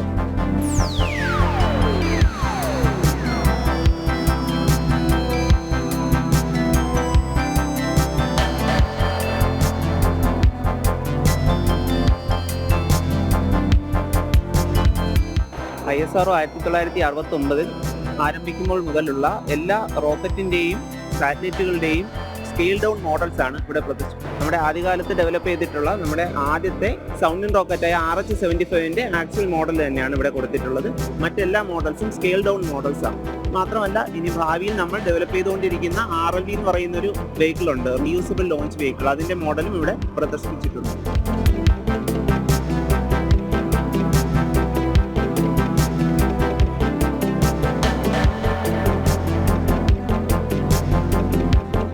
സതേൺ റെയിൽവേയുടെ ഒരു പവലിയനാണ് ഇത്. പണ്ട് കാലത്ത് ഉപയോഗിച്ചിരുന്ന ആവി എഞ്ചിൻ മുതൽ അത്യാധുനിക എഞ്ചിൻ വരെയാണ് ഇവിടെ പ്രദർശനത്തിനായി സജ്ജീകരിച്ചിരിക്കുന്നത്.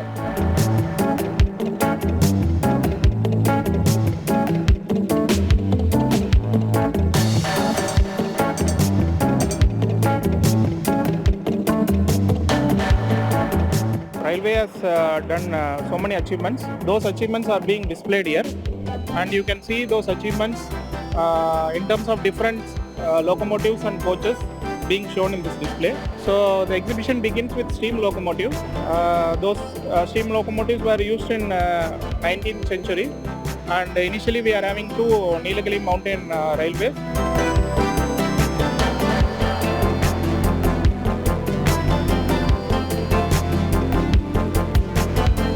അതുപോലെ തന്നെ സാങ്കേതിക വളർച്ച വന്നതോടുകൂടി തന്നെ നഷ്ടപ്പെട്ടു പോയ ചില അല്ലെങ്കിൽ നിലവിൽ നമ്മൾ ഉപയോഗിക്കാത്ത ചില ഉപകരണങ്ങളടക്കം ഇവിടെ പ്രദർശനത്തിന് വെച്ചിട്ടുണ്ട്.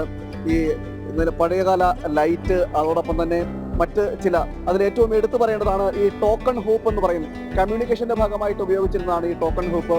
നിലവിൽ ഇപ്പോൾ അത് ഉപയോഗിക്കുന്നില്ല. ഇത് സ്റ്റേഷൻ ടു സ്റ്റേഷൻ അങ്ങനെ ഒരു കമ്മ്യൂണിക്കേഷന്റെ ഭാഗമായിട്ടാണ് ഈ ടോക്കൺ ഹൂപ്പ് ഉപയോഗിച്ചിരുന്നത്. നിലവിൽ അത് ഉപയോഗിക്കുന്നില്ല. അതും കാഴ്ചക്കാർക്ക് കാണുവാനും ആസ്വദിക്കുവാനുള്ള അവസരവും ഒരുക്കിയിട്ടുണ്ട്.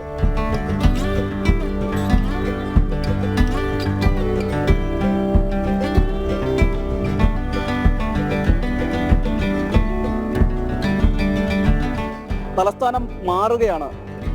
ആ മാറ്റം നമ്മുടെ വിമാനത്താവളത്തിലും കാണാം. അങ്ങനെ വിമാനത്താവളത്തിന്റെ മാറ്റം എന്തൊക്കെയാണ് എന്നതടക്കമുള്ള കാര്യങ്ങളും ഇവിടെ പവലിയനിൽ സജ്ജീകരിച്ചിട്ടുണ്ട്.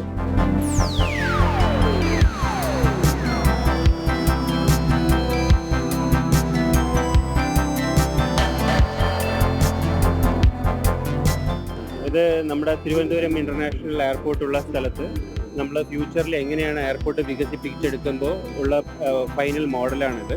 ഇപ്പോൾ ഉള്ള എയർപോർട്ടിനെക്കാട്ടിലും 3 മടങ്ങ് വലുതാകുന്നുണ്ട്.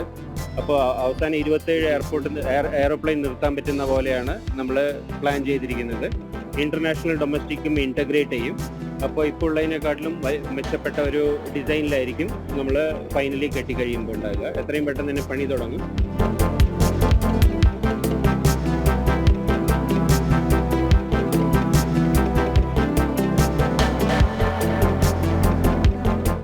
റബ്ബർ ബോർഡിൻ്റെ ഒരു പവലിയനാണ്. ഈ പവലിയനിൽ ടാപ്പിങ്ങിന് ഉപയോഗിക്കുന്ന ഉപകരണങ്ങൾ, കത്തി, അതിൻ്റെ വ്യത്യസ്തങ്ങളായ കത്തികൾ പ്രദർശനത്തിന് വെച്ചിട്ടുണ്ട്.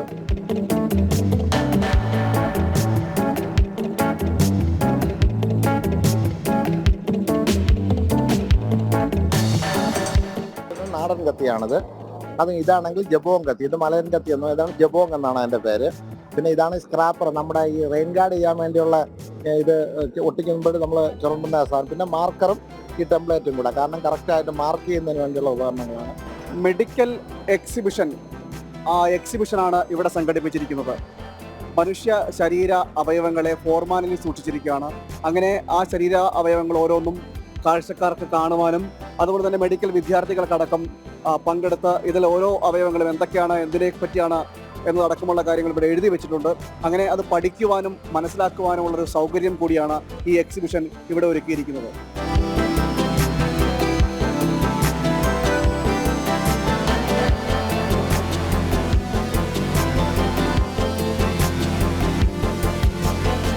നമ്മുടെ ബ്രെയിനിനകത്തുള്ള പാർട്സ്, അതുപോലെ ലങ്സ്, ഹാർട്ട്, ഈവൻ നമുക്ക് സ്കെലറ്റൻ ഉണ്ട്, അതുപോലെ ഇയറിൽ ബോൺസ് റിലേറ്റ് ആയിട്ട് വരുന്ന കാര്യങ്ങൾ, അങ്ങനെ ഹ്യൂമൻ ബോഡിയിൽ A to Z ആയിട്ടുള്ള കാര്യങ്ങളെല്ലാം അറേഞ്ച് ചെയ്തിട്ടുണ്ട്.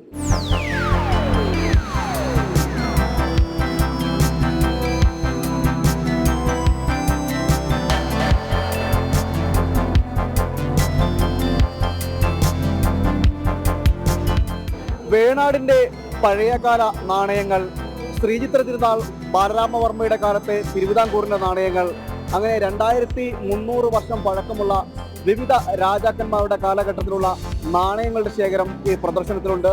അതോടൊപ്പം പഴയകാല വർത്തമാന പത്രങ്ങൾ, തിരുവിതാംകൂറിൻ്റെ ചരിത്രരേഖകൾ, അങ്ങനെയുള്ള പല ചരിത്രരേഖകളടക്കം ഇവിടെ ഈ ഒരു പ്രദർശനയിൽ ഈ പവലിയനിൽ, ഞാനിപ്പോൾ നിൽക്കുന്ന പവലിയനെ സജ്ജീകരിച്ചിട്ടുണ്ട്. തിരുവിതാംകൂറിൻ്റെ ചരിത്രം മുഴുവനും ആലേഖനം ചെയ്യുന്ന വിളംബര രേഖകൾ അടക്കമുള്ള ഇവിടെ സജ്ജീകരിച്ചിട്ടുണ്ട്. മുദ്രപത്രങ്ങളടക്കം ഇവിടെ സജ്ജീകരിച്ചിട്ടുണ്ട്.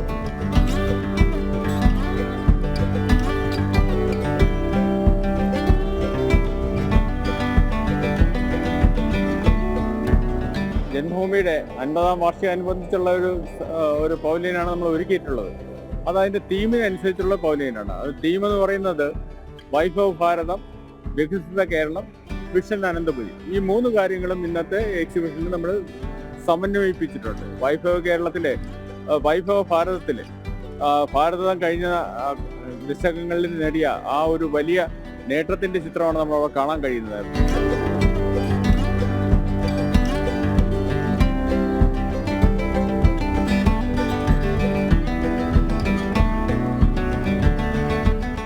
ജന്മഭൂമിയുടെ സുവർണ ജൂബിലി ആഘോഷങ്ങൾക്ക് പരിസമാപ്തി കുറിക്കുമ്പോൾ ഒരു വലിയ സന്ദേശം കൂടിയാണ് സമാജത്തിന് നൽകുന്നത്. വൈഭവ ഭാരതം, വികസിത കേരളം, വിഷൻ അനന്തപുരി. ഈ കാഴ്ചപ്പാടിൽ ഉൾപ്പെടുത്തിയുള്ള ഭാരതത്തിന്റെ വികസന സങ്കല്പങ്ങൾ ഈ പവലിയനിൽ, എക്സിബിഷനിൽ ഒരുക്കിയിട്ടുണ്ട്. ഇവിടെ എത്തുന്ന ഓരോരുത്തർക്കും ഇത് കണ്ട് ആസ്വദിക്കുവാനും മനസ്സിലാക്കുവാനും രാജ്യത്തിന്റെ വികസന പ്രവർത്തനങ്ങളെ അടുത്തറിയുവാനും സാധിക്കും. അനീഷ് കാട്ടാക്കടയ്ക്കൊപ്പം പ്രശാന്ത് ശങ്കരമംഗലത്ത്, ജനം, തിരുവനന്തപുരം. രജൌരി ഒരു മനോഹരമായ പ്രദേശമാണ്. മിനി കശ്മീർ എന്നാണ് അറിയപ്പെടുന്നത്. ഈ പാകിസ്ഥാൻ സൃഷ്ടിക്കുന്ന അലോസരം ഒഴിച്ചു കഴിഞ്ഞാൽ വളരെ വലിയ ഒരു ടൂറിസ്റ്റ് പ്രദേശമായി മാറേണ്ട ഇടമാണ്. നമുക്കിപ്പോൾ ഇവിടെ തന്നെയുള്ള आपका नाम है अनुराग खंडोत्रा जी, आप क्या करते हो? मैं बिजनेसमैन हूँ। ये रजौरी के बारे में कुछ बताएंगे आप? रजौरी में पिछले 6 मई रात के बाद 3-4 दिन से बहुत ज़्यादा शेलिंग, बम्बार्मेंट हुई। पाकिस्तान की तरफ से बहुत सारी कोशिशें की गई हमारी आर्म्स पे गोलियां, बम और शेलिंग गिराने की, बट हमारी हिंदुस्तान आर्मी ने पाकिस्तान को नस्ता नाबूद कर दिया। उनके एयर स्पेस उड़ा दिए, उनके घर जाके उनको इतनी धूल चटाई है कि पाकिस्तान अब दोबारा नहीं सोच सकता कि हिंदुस्तान पर उंगली भी उठाएगा। ये बहुत सारे बड़ी हिस्टोरिकल है रजौरी डिस्ट्रिक्ट, रजौरी टाउन पुराने ज़माने से इतना खूबसूरत है। यहाँ पे एक बड़ा सा बड़ा एक टूरिस्ट स्पॉट बनने का था ये, जैसा लोग श्रीनगर जाते हैं। इसको क्या रोकता है? रजौरी की ब्यूटी के बारे में रजौरी को क्या रोकता है, आप बताइए। राजौरी को राजवाड़े बोलते हैं, द लैंड ऑफ किंग्स। तो यहाँ पे किला है बहुत फेमस, आगे पीछे यहाँ के नियर बाय सराउंडिंग्स बहुत अच्छी जगह हैं, लेक्स हैं। बट मिलिटेंसी की वजह से अब पीछे था। अब इंडिया ने, मोदी जी ने कल बोल दिया है अगर वो एक गोली चलाएंगे तो हम उनका घर गोले चलाएंगे, तो अगर उनको उड़ा देंगे तो हम इधर आराम से रहेंगे। तो आप क्या सोचते हैं ये अपना सीज फायर जो अभी हुआ है, और भारत ने बहुत स्पष्ट बताया है कि आप एक गोली चलाओ, वहां से आप गोला चलाओ और पूरे की पूरे यहाँ सुरक्षित बनाई। हम कंप्रोमाइज नहीं करेंगे, हमने बोल दिया है। हम भारतीय सेना हमारे पर जब तक है, हमारे साथ है, हम यहाँ पे सुरक्षित हैं। मैं लोगों को कहना चाहता हूँ आप आराम से रहो, जब तक भारतीय सेना, हमें कुछ नहीं हो सकता, हमारा बाल भी नहीं उखाड़ सकता पाकिस्तान। इसलिए मैं बोलता हूँ भारत माता की जय। ജയ് ഭാരത് മാതാ കി ജയ്. അനുരാഗ് ഖണ്ഡോത്ര ഇവിടെ ബിസിനസ് ചെയ്യുന്ന ആളാണ്. വളരെ വ്യക്തമായി അദ്ദേഹം പറഞ്ഞിരിക്കുകയാണ്, മെയ് 6 മുതൽ ഇവിടെ തുടർച്ചയായി നടന്നിരുന്ന ഷെല്ലാക്രമണങ്ങളും പാക് പ്രകോപനങ്ങളും അലോസരം സൃഷ്ടിച്ചിരിക്കുകയാണ്. പക്ഷേ അദ്ദേഹം വളരെ വ്യക്തമായി പറയുന്നുണ്ടായിരുന്നു, അതായത് കൃത്യമായ തിരിച്ചടി ഭാരതം നൽകിയെന്നും ഭാരത സേനയിലും ഭാരത സർക്കാരിലും പൂർണ്ണ വിശ്വാസം ഉണ്ടെന്നും അദ്ദേഹം പറയുന്നു. ജിഷ്ണു, ഇതാണ് നമ്മൾ ചർച്ച ചെയ്തുകൊണ്ടിരിക്കുന്നത്. ഇത്ര മനോഹരമായ സ്ഥലമാണ് രജൗരി. അദ്ദേഹം കുറച്ചുകൂടി വിശദീകരിച്ചായിരുന്നു, രാജാക്കന്മാരുടെ ഇടമാണ് രാജൌഡ, അതാണ് രജൗരിയായി മായതെന്ന്. നമുക്ക് പിന്നിൽ മലനിരകൾ കാണാം.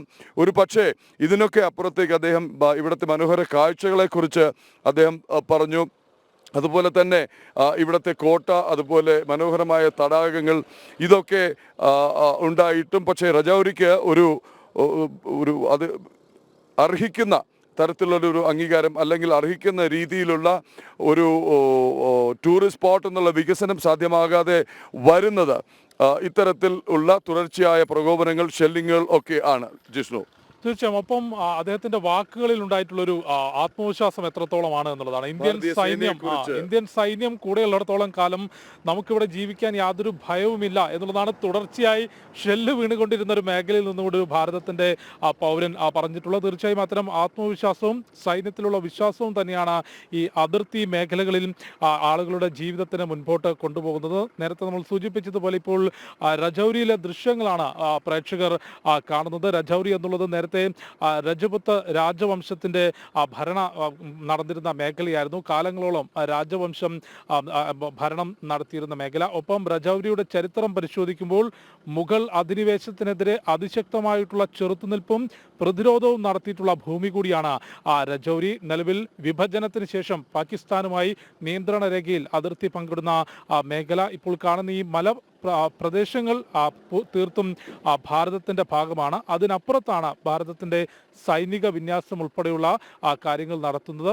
നമ്മൾ കഴിഞ്ഞ ദിവസം വൈകിട്ട് ഇവിടെ എത്തിയപ്പോൾ പ്രദേശവാസികളും ഒപ്പം സുരക്ഷാ ഉദ്യോഗസ്ഥരുമായെല്ലാം സംസാരിക്കുമ്പോൾ ഈ മലയ്ക്കപ്പുറം ഭാരതത്തിന്റെ സുരക്ഷാ സംവിധാനങ്ങൾ, അതിനപ്പുറത്തേക്കുള്ള ഹിൽ ഏരിയ വരുന്നത് പാകിസ്ഥാൻ ബോർഡർ, അതിനിടയിലാണ് LOC വരുന്നത്. അവസാന ഗ്രാമപ്രദേശത്താണ് ഇപ്പോൾ നമ്മൾ നിലനിൽക്കുന്നത്. അതിൻ്റെ നേരത്തെ പ്രദീപ് പിള്ളയും ഒപ്പം നമ്മോട് പ്രതികരിച്ച അതിഥിയുമെല്ലാം സൂചിപ്പിച്ചതുപോലെ ഈ ക്യാമറ കണ്ണുകൾക്കപ്പുറത്തേക്ക് അതീവ സൗന്ദര്യമുള്ളൊരു മേഖല കൂടിയാണ് രജൗരി. പക്ഷേ പാകിസ്ഥാന്റെ ഇത്തരത്തിൽ ഷെല്ലാക്രമണം ഉൾപ്പെടെയുള്ള പ്രകോപനങ്ങൾ തുടർച്ചയായി ഈ ഒരു പഹൽഗാം ഭീകരാക്രമണത്തിന് ശേഷം നടന്ന ഇഷ്യൂവും അതിനപ്പുറത്തേക്കും പലപ്പോഴും വെടിനിർത്തൽ കരാറുകൾ ലംഘിച്ചുകൊണ്ട് ഇടയ്ക്ക് പാകിസ്ഥാൻ അക്രമം നടത്തുന്ന അല്ലെങ്കിൽ ഇത്തരത്തിൽ ഷെല്ലാക്രമണവും വെടിവെപ്പ് നടത്തുന്ന ഒരു മേഖല കൂടിയാണ് രജൗരി എന്നുള്ളത്. കൂടാതെ ഈ പഹൽഗാം ഭീകരാക്രമണത്തിന് കനത്ത മറുപടി ഭാരതം നൽകിയപ്പോൾ പാക് സൈന്യം ജനവാസ കേന്ദ്രങ്ങൾ ലക്ഷ്യം വെച്ചുകൊണ്ട് ഷെല്ലാക്രമണം നടത്തിയിട്ടുള്ള 2 മേഖലകൾ, ഒന്ന് പൂഞ്ചും അതിനോട് ചേർന്നിട്ടുള്ള ഞങ്ങളിപ്പോൾ നിൽക്കുന്ന ഈ രജൗരി മേഖലയുമാണ്. പ്രദീപ് വളരെ കൃത്യമായി ഈ ഒരു സൗന്ദര്യം ആസ്വദിക്കുന്നതോടൊപ്പം തന്നെ എത്രത്തോളം വേദനയാണ് ഇവിടുത്തെ ആളുകൾ അനുഭവിക്കുന്നത്, സൈന്യം എത്രത്തോളം പ്രതിരോധ നിര ഇവിടെ ഒരുക്കിയിട്ടുണ്ട്. ഈ രാജവാഴ്ച കാലത്ത് മുഗൾ തൊട്ട് തന്നെ വളരെ വലിയ സംഘർഷത്തിന് വേദിയായിട്ടുള്ള ഒരു ഭൂമി കൂടിയാണ് രജൗരി. പക്ഷെ ഇതിനൊക്കെ ശേഷം, വിഭജനത്തിന് ശേഷം വീണ്ടും അതിശക്തമായ യുദ്ധം, അതിശക്തമായ പോരാട്ടം കണ്ട ഇടം കൂടിയാണ് രജൗരി. ഭാരതവും പാകിസ്ഥാനും തമ്മിൽ നടന്ന യുദ്ധത്തിൽ ഈ ഭീകരന്മാർക്കും അതുപോലെ വിമത സേനകൾക്കും ഒപ്പം രജൗരി പിടിച്ചടക്കിയിരുന്നു. 1947 നവംബർ 7 പാകിസ്ഥാൻ പിടിച്ചടക്കിയിരുന്നു. 30,000-ഓളം ഹിന്ദുക്കളും സിഖുകാരും രജൗരിയിൽ താമസിച്ചിരുന്നവർ കൊല്ലപ്പെടുകയോ പരിക്കേൽക്കുകയോ അല്ലെങ്കിൽ തട്ടിക്കൊണ്ടുപോകപ്പെടുകയോ ഒക്കെ ചെയ്തിരുന്നു എന്നാണ്. 1948 ഏപ്രിൽ 12 ഭാരത സൈന്യം രജൗരി തിരിച്ചു പിടിച്ചു. 19 ഇൻഫൻട്രി ബ്രിഗേഡാണ് സൈന്യത്തിന്റെ. അന്നത്തെ സെക്കൻഡ് ലഫ്റ്റനന്റ് രാമ രാഘോബ റാണയുടെ നേതൃത്വത്തിൽ ആണ് ഈ രജൗരി തിരിച്ചു പിടിച്ച് ഭാരതത്തിനൊപ്പം ചേർത്തത്. അതിശക്തമായ സുധീരം നടത്തിയ ഒരു ടാങ്ക് അറ്റാക്കിലൂടെയാണ്. അതുപോലെ തന്നെ അവിടെ ആ യുദ്ധത്തിന്റെ ഒരു പ്രത്യേകത എന്ന് പറയുന്നത് റോഡ് ബ്ലോക്കുകൾ ഉണ്ടാവാതിരിക്കാൻ വേണ്ടി ഈ താവി നദിക്ക് കുറുകെ ടാങ്കുകൾ ഓടിച്ചു കയറ്റി ആക്രമണത്തിന് വേഗം കൂട്ടുകയും അപ്രതീക്ഷിതമായ ഒരു മുഖം നൽകുകയും ചെയ്തായിരുന്നു. എന്തായാലും ടൗൺ എത്തിയപ്പോഴേക്കും ആക്രമണത്തിൻ്റെ ശക്തി തിരിച്ചറിഞ്ഞിരുന്നു പാകിസ്ഥാൻ സേന. അവർ ഇവിടെ നിന്ന് പലായനം ചെയ്യുകയായിരുന്നു. പക്ഷെ പോകുന്ന പോക്ക്, ഇപ്പോൾ പോലും വെടിനിർത്തലിന് ശേഷം കാണിച്ച പ്രകോപനം പോലെ തന്നെ പോകുന്ന പോക്കിൽ ഭാരത സൈന്യം ഇരച്ചു വരുന്നത് തടഞ്ഞു നിർത്താനാവില്ല എന്നുള്ള ബോധ്യം വന്നപ്പോൾ അന്നത്തെ പാകിസ്ഥാൻ സേന ചെയ്തത് എന്താണ്? പോകുന്ന വഴിയിൽ മുന്നിൽ കണ്ട പരമാവധി പേരെ വധിച്ച് കൂട്ടക്കൊല ചെയ്തിട്ടാണ് ഇവിടെ നിന്ന് പലായനം ചെയ്തത്. എന്തായാലും ഭാരതീയ സേന ഇത് പിടിച്ചെടുത്ത ശേഷം ഏതാണ്ട് 1500-ഓളം വരുന്ന ഇവിടെ നിന്ന് ഓടിപ്പോയവർ തിരികെ എത്തി. പിന്നീടാണ് ഭാരതം രജൗരിയെ വിവിധ തലങ്ങളിൽ റിയസിയുമായി ചേർത്ത് ഒരു ജില്ല രൂപീകരിച്ചു. പൂഞ്ച് ജില്ലയുടെ ഭാഗമാക്കിയിരുന്നു. അതിനുശേഷം 1968 വീണ്ടും 2 തഹസീൽ രജൗരിയെയും റിയാസിലെയും ചേർത്തിട്ട് രജൗരി ജില്ലയ്ക്ക് രൂപം കൊടുത്തിരുന്നു. എന്തായാലും 2019 പാകിസ്ഥാൻ വ്യോമസേന അതിർത്തി കടന്നു വന്ന് LOC കടന്നു വന്ന് ഇവിടെ രജൗരി ജില്ലയിൽ ആക്രമണം നടത്തിയിരുന്നു. എന്തായാലും അവർ ഉദ്ദേശിച്ചിരുന്നത് ഭാരതത്തിൻ്റെ മിലിറ്ററി സേനാ ഡിപ്പോയാണ്. അതുപോലെ തന്നെ ഭാരതത്തിലെ നിലവിലുള്ള മിലിറ്ററി കേന്ദ്രങ്ങൾ ആക്രമിക്കുക എന്നുള്ളതായിരുന്നു അന്നത്തെ ലക്ഷ്യം. എന്തായാലും ഈ മേഖല ഇന്നിപ്പോൾ മെല്ലെ വീണ്ടും സമാധാനത്തിലേക്ക് മടങ്ങുകയാണെന്ന് നമുക്ക് പ്രതീക്ഷിക്കാം. കാരണം വളരെ ശക്തമായ തിരിച്ചടി ഭാരതം നൽകുകയും വെടിനിർത്തൽ ലംഘനം ഉണ്ടായിക്കഴിഞ്ഞാൽ എന്താവും തിരിച്ചടി എന്നുള്ളതിന് വ്യക്തമായ സൂചന നൽകുകയും ചെയ്യുന്നു. ഒപ്പം ഇതിൽ ശുഭോദർക്കമായി തോന്നുന്നത് അനുരാഗ് ഖണ്ഡോത്ര പറഞ്ഞ വാക്കുകളാണ്. ഭാരതീയ സേനയിലും മോദിജിയിലും ഭാരത സർക്കാരിലും പൂർണ്ണ വിശ്വാസമുണ്ടെന്നും ഞങ്ങളിവിടെ സുരക്ഷിതരാകും എന്നും ഇതിന് അർഹിക്കുന്ന ഇതിൻ്റെ പ്രൗഢിയിലേക്ക് എത്തും എന്നുള്ള പ്രതീക്ഷയാണ് അദ്ദേഹം പങ്കുവയ്ക്കുന്നത്. ജിഷ്ണു, വളരെ കൃത്യമായി നമ്മൾ ഈ നാടിൻ്റെ സൗന്ദര്യത്തെക്കുറിച്ച് പറയുമ്പോഴും ചരിത്രം പരിശോധിക്കുമ്പോൾ മുഗൾ കാലവംശം തൊട്ട് പ്രതിരോധിച്ചു നിന്നിട്ടുള്ളൊരു മേഖലയും വിഭാഗവുമാണ് ഇവിടെയുള്ളത്.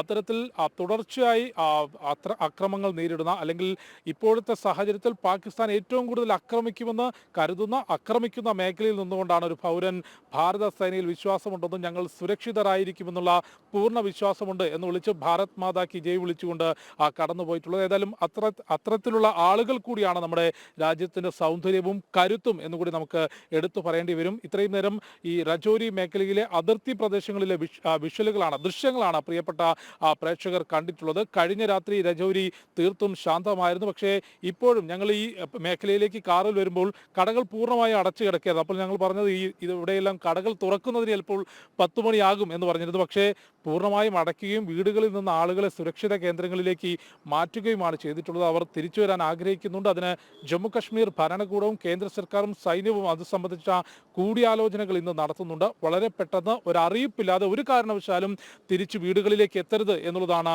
ഇവിടുത്തെ പ്രദേശവാസികൾക്ക് നിലവിൽ സൈന്യവും ഭരണകൂടവും നൽകിയിട്ടുള്ള നിർദ്ദേശം. കാരണം ഏത് സമയവും പാകിസ്ഥാന്റെ ഭാഗത്തുനിന്നൊരു ചതി അല്ലെങ്കിൽ വെടിനിർത്തൽ ധാരണ ലംഘിച്ചുകൊണ്ടുള്ളൊരു പ്രകോപനം ഉണ്ടാകാനുള്ള സാധ്യതയുണ്ട്. അതുകൊണ്ട് അതീവ ജാഗ്രത പാലിക്കാനും നിലവിൽ സുരക്ഷിത കേന്ദ്രങ്ങളിൽ തന്നെ തുടരാനുമാണ് ഇവിടെയുള്ള ജനങ്ങളോട് ഭരണകൂടം ആവശ്യപ്പെട്ടിട്ടുള്ളത്. ഇന്ന് ജമ്മു കശ്മീർ മുഖ്യമന്ത്രി ഒമർ അബ്ദുള്ളയുടെ നേതൃത്വത്തിൽ ഉന്നതതല യോഗം ശ്രീനഗറിൽ ചേരുന്നുണ്ട്. ആ യോഗത്തിൽ ഇത്തരം ആളുകളെ വീണ്ടും അതിർത്തി ഗ്രാമങ്ങളിലേക്ക് താമസിപ്പിക്കുന്നതിനെ സംബന്ധിച്ചും പ്രതിരോധ നടപടികൾ സംബന്ധിച്ചും ചർച്ചയുണ്ടാകുമെന്നാണ് പ്രതി മനസ്സിലാക്കുന്നത്. എന്തായാലും നമുക്ക് അത് സംബന്ധിച്ച വാർത്തകളിലേക്ക്, കേരളത്തിൽ നിന്നുള്ള മറ്റു വിശേഷങ്ങളിലേക്ക് ഒക്കെ മടങ്ങിയെത്താം.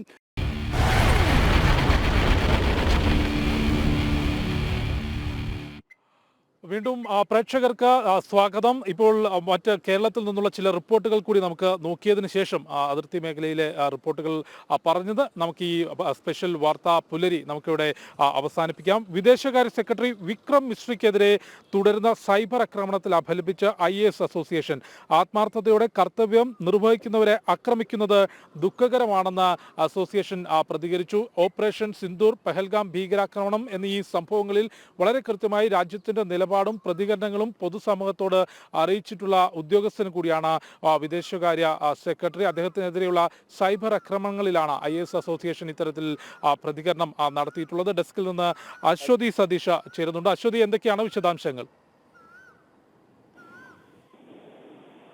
അതെ വിഷ്ണു, ഈ വെടിനിർത്തൽ ധാരണ പ്രഖ്യാപിച്ചതിന് പിന്നാലെയാണ് വിദേശകാര്യ സെക്രട്ടറിക്കെതിരെ സൈബർ ആക്രമണം തുടരുന്നത്. അദ്ദേഹത്തിന്റെ മകൾക്കും കുടുംബത്തിനുമെതിരെയും വരെ ആക്രമണം പോകുന്നു എന്നതാണ് ഏറ്റവും എടുത്തു പറയേണ്ട കാര്യം. അശ്ലീല ഭാഷയിലെ കമന്റുകളും ട്രോളുകളും അദ്ദേഹത്തെ രാജ്യദ്രോഹി എന്നൊക്കെ പറഞ്ഞാണ് സൈബർ ആക്രമണം നടക്കുന്നത്. ഇതിൽ വ്യാപക പ്രതിഷേധമുണ്ട്. IAS IPS അസോസിയേഷൻ ആണെങ്കിലും ജമ്മു കാശ്മീർ മുഖ്യമന്ത്രി ഒമർ അബ്ദുള്ളയും ഇതിനെതിരെ രംഗത്ത് വന്നിട്ടുണ്ട്. വെടിനിർത്തൽ ധാരണ നിലവിൽ വന്ന മണിക്കൂറുകൾക്കുള്ളിൽ പാകിസ്ഥാൻ പ്രകോപനം ഉണ്ടായിരുന്നു. ഇതിൽ ഇന്ത്യ കർശന നിലപാട് സ്വീകരിച്ചില്ലെന്ന് ആരോപിച്ചുകൊണ്ടാണ് സൈബർ ആക്രമണം. ലണ്ടനിൽ ജോലി ചെയ്യുന്ന മിസ്രിയുടെ മകൾക്കെതിരെയും സൈബർ ആക്രമണം ഉണ്ടെന്ന റിപ്പോർട്ടും പുറത്തു വരുന്നുണ്ട്. പിന്നാലെ പഴയ പോസ്റ്റുകൾ കുത്തിപ്പൊക്കിയും അദ്ദേഹത്തിന്റെ കുടുംബത്തിനൊപ്പമുള്ള ഫോട്ടോകൾ പോസ്റ്റ് ചെയ്തും കോണ്ടാക്ട് വിവരങ്ങൾ പങ്കുവെച്ചുകൊണ്ടാണ് സൈബർ ആക്രമണം. അതോടൊപ്പം തന്നെ മകളുടെ പൗരത്വത്തെ ചോദ്യം ചെയ്തവർ വരെയുണ്ട്. ഇന്നലെ, അതായത് ഞായറാഴ്ച രാത്രിയോടുകൂടി അദ്ദേഹത്തിന്റെ പബ്ലിക് അക്കൗണ്ട് പ്രൈവറ്റ് ആക്കിയിട്ടുണ്ട്.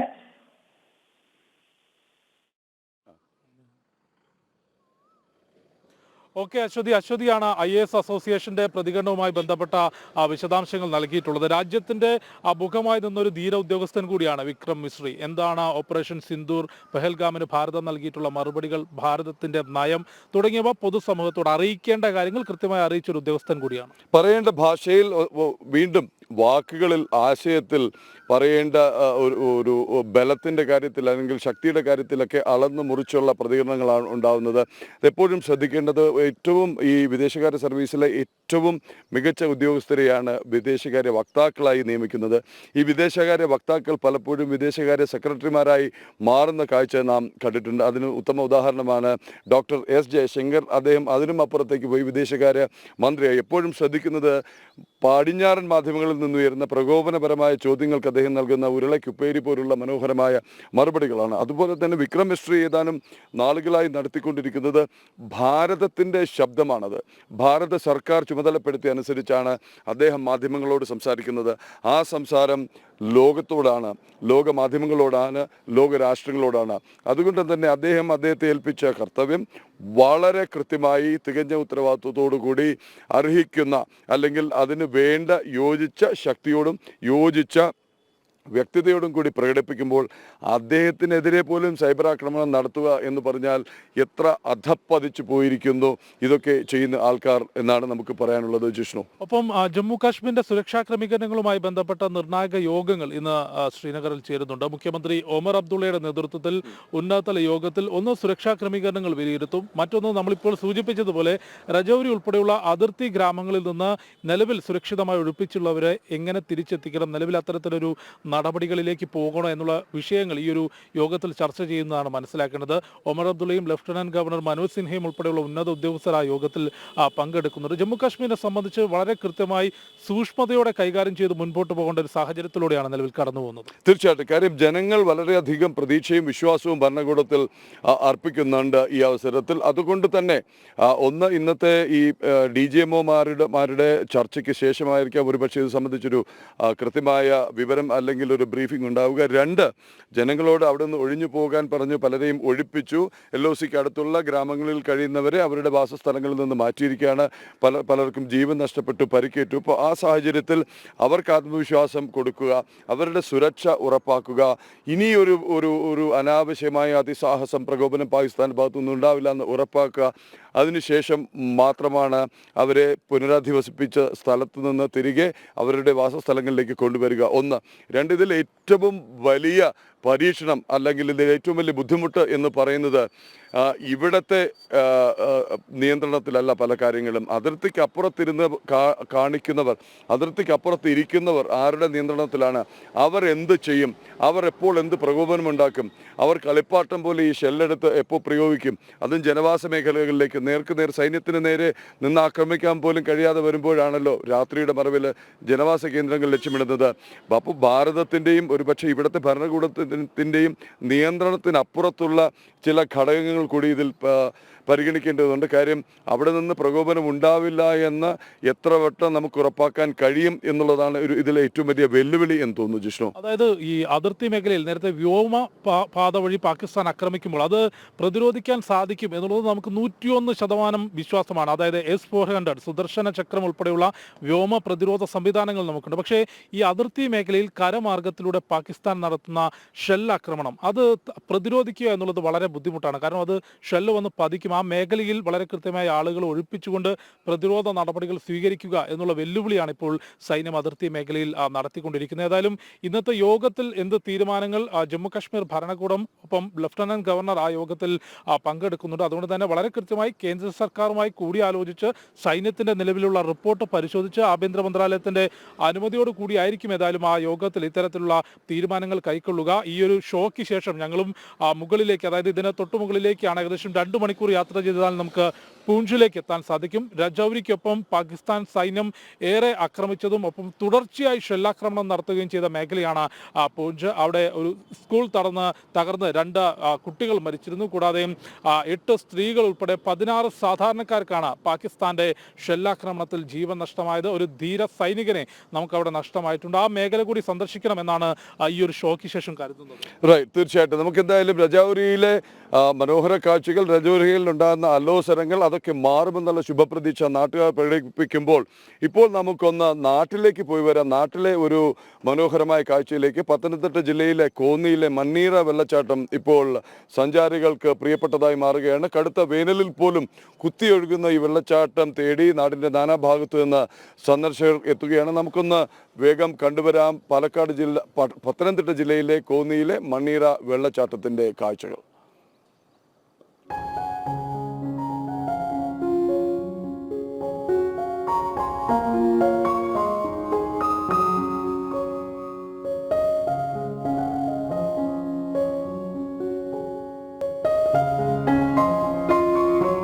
പ്രകൃതി അതിന്റെ യഥാർത്ഥ സൗന്ദര്യം ചിലപ്പോഴൊക്കെ ഒളിപ്പിച്ചു വെക്കും.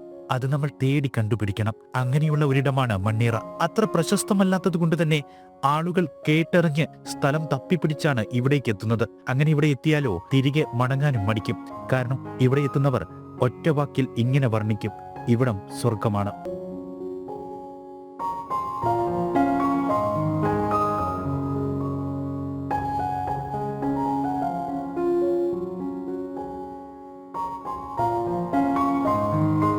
ചുറ്റും കാടാണ്. കാടിന് നടുവിലൂടെ യാത്രയും മണ്ണീറയുടെ സൗന്ദര്യം കൂട്ടുന്നു. കോന്നിയിൽ നിന്നും 8 കിലോമീറ്റർ കാടിന്റെ ഭംഗി ആസ്വദിച്ച് യാത്ര ചെയ്തെത്തുന്നത് മണ്ണീറയിലേക്ക്.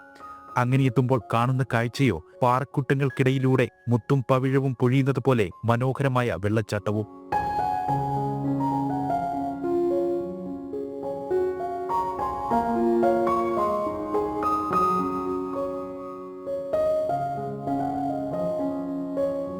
നല്ല തണുപ്പാണ് വെള്ളത്തിന്. വേനലിലുള്ള വെള്ളച്ചാട്ടത്തിലെ കുളി നൽകുന്ന സന്തോഷം പറഞ്ഞറിയിക്കാനാകില്ല. അവധിക്കാലമായതോടെ മണ്ണീറ സഞ്ചാരികളാൽ നിറഞ്ഞു. എല്ലാ സമയവും ഇവിടെ ഇപ്പോൾ സഞ്ചാരികളുടെ ബഹളമാണ്. ആളും ആരവവുമായി ഇവിടെ അവധിക്കാലം ആഘോഷമായി മാറുന്നു. അതിമനോഹരമായ ഒരു സ്ഥലം മണ്ണീറ വെള്ളച്ചാട്ടം എന്ന് പറയുന്ന ഇതാണ്. എല്ലാവരും ഇവിടെ കാണാൻ വരുന്നതാണ്. ഇവിടെ ഇത് കണ്ട് ഇത് ആസ്വദിച്ച് വളരെ നല്ലതായിട്ടാണ് പോകുന്നത്. വളരെ ആത്മാർത്ഥമായുള്ള ഇതാണ്. ഖത്തറിൽ നിന്ന് വരും. അപ്പം ഇവിടെ വെക്കേഷൻ ഞങ്ങളുടെ കസിൻസ് ഇതിൻ്റെ അടുത്തായിട്ടാണ് താമസിക്കുന്നത്. അപ്പം അവിടെ വരുമ്പോൾ ഞങ്ങൾ ഇവിടെ വരാൻ ഇത് ഇപ്പം ഇന്ന് നാട്ടിൽ വന്നപ്പോൾ തൊട്ട് കുഞ്ഞുങ്ങൾ പറയാൻ തുടങ്ങി ഇതുപോലെ മണ്ണീറയിൽ പോകണമെന്ന്. അങ്ങനെ വന്ന് ഇവിടെ കണ്ട് പിള്ളേർ ശരിക്കും എൻജോയ് ചെയ്യുന്നുണ്ട്. നല്ല കൂളായിട്ടുള്ളൊരു അറ്റ്മോസ്ഫിയറാണ്. സ്വിമ്മിംഗ് പൂളിന് ഏകദേശം ഒരു ഇതുണ്ട്. നാച്ചുറൽ ഗ്രീനറി, പച്ചപ്പ്, വെള്ളം നല്ല പ്യുവർ വെള്ളമാണ്, നല്ല ശുദ്ധമായ വെള്ളമാണ്, നല്ല തണുപ്പുമുണ്ട്. ഫാമിലിയുമായിട്ട് ഒത്ത് എൻജോയ് ചെയ്യാൻ അടിപൊളി സ്പോട്ടാണ്.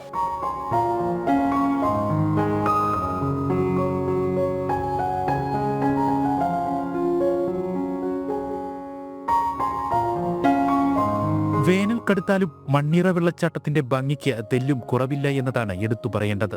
തേടിപ്പിടിച്ചെത്തുന്ന സഞ്ചാരികളെ കാത്ത് പ്രകൃതിയുടെ സൗന്ദര്യം പ്രകടമാക്കി അങ്ങനെ മണ്ണീറ കാത്തിരിക്കുന്നു. ജനം, പത്തനംതിട്ട.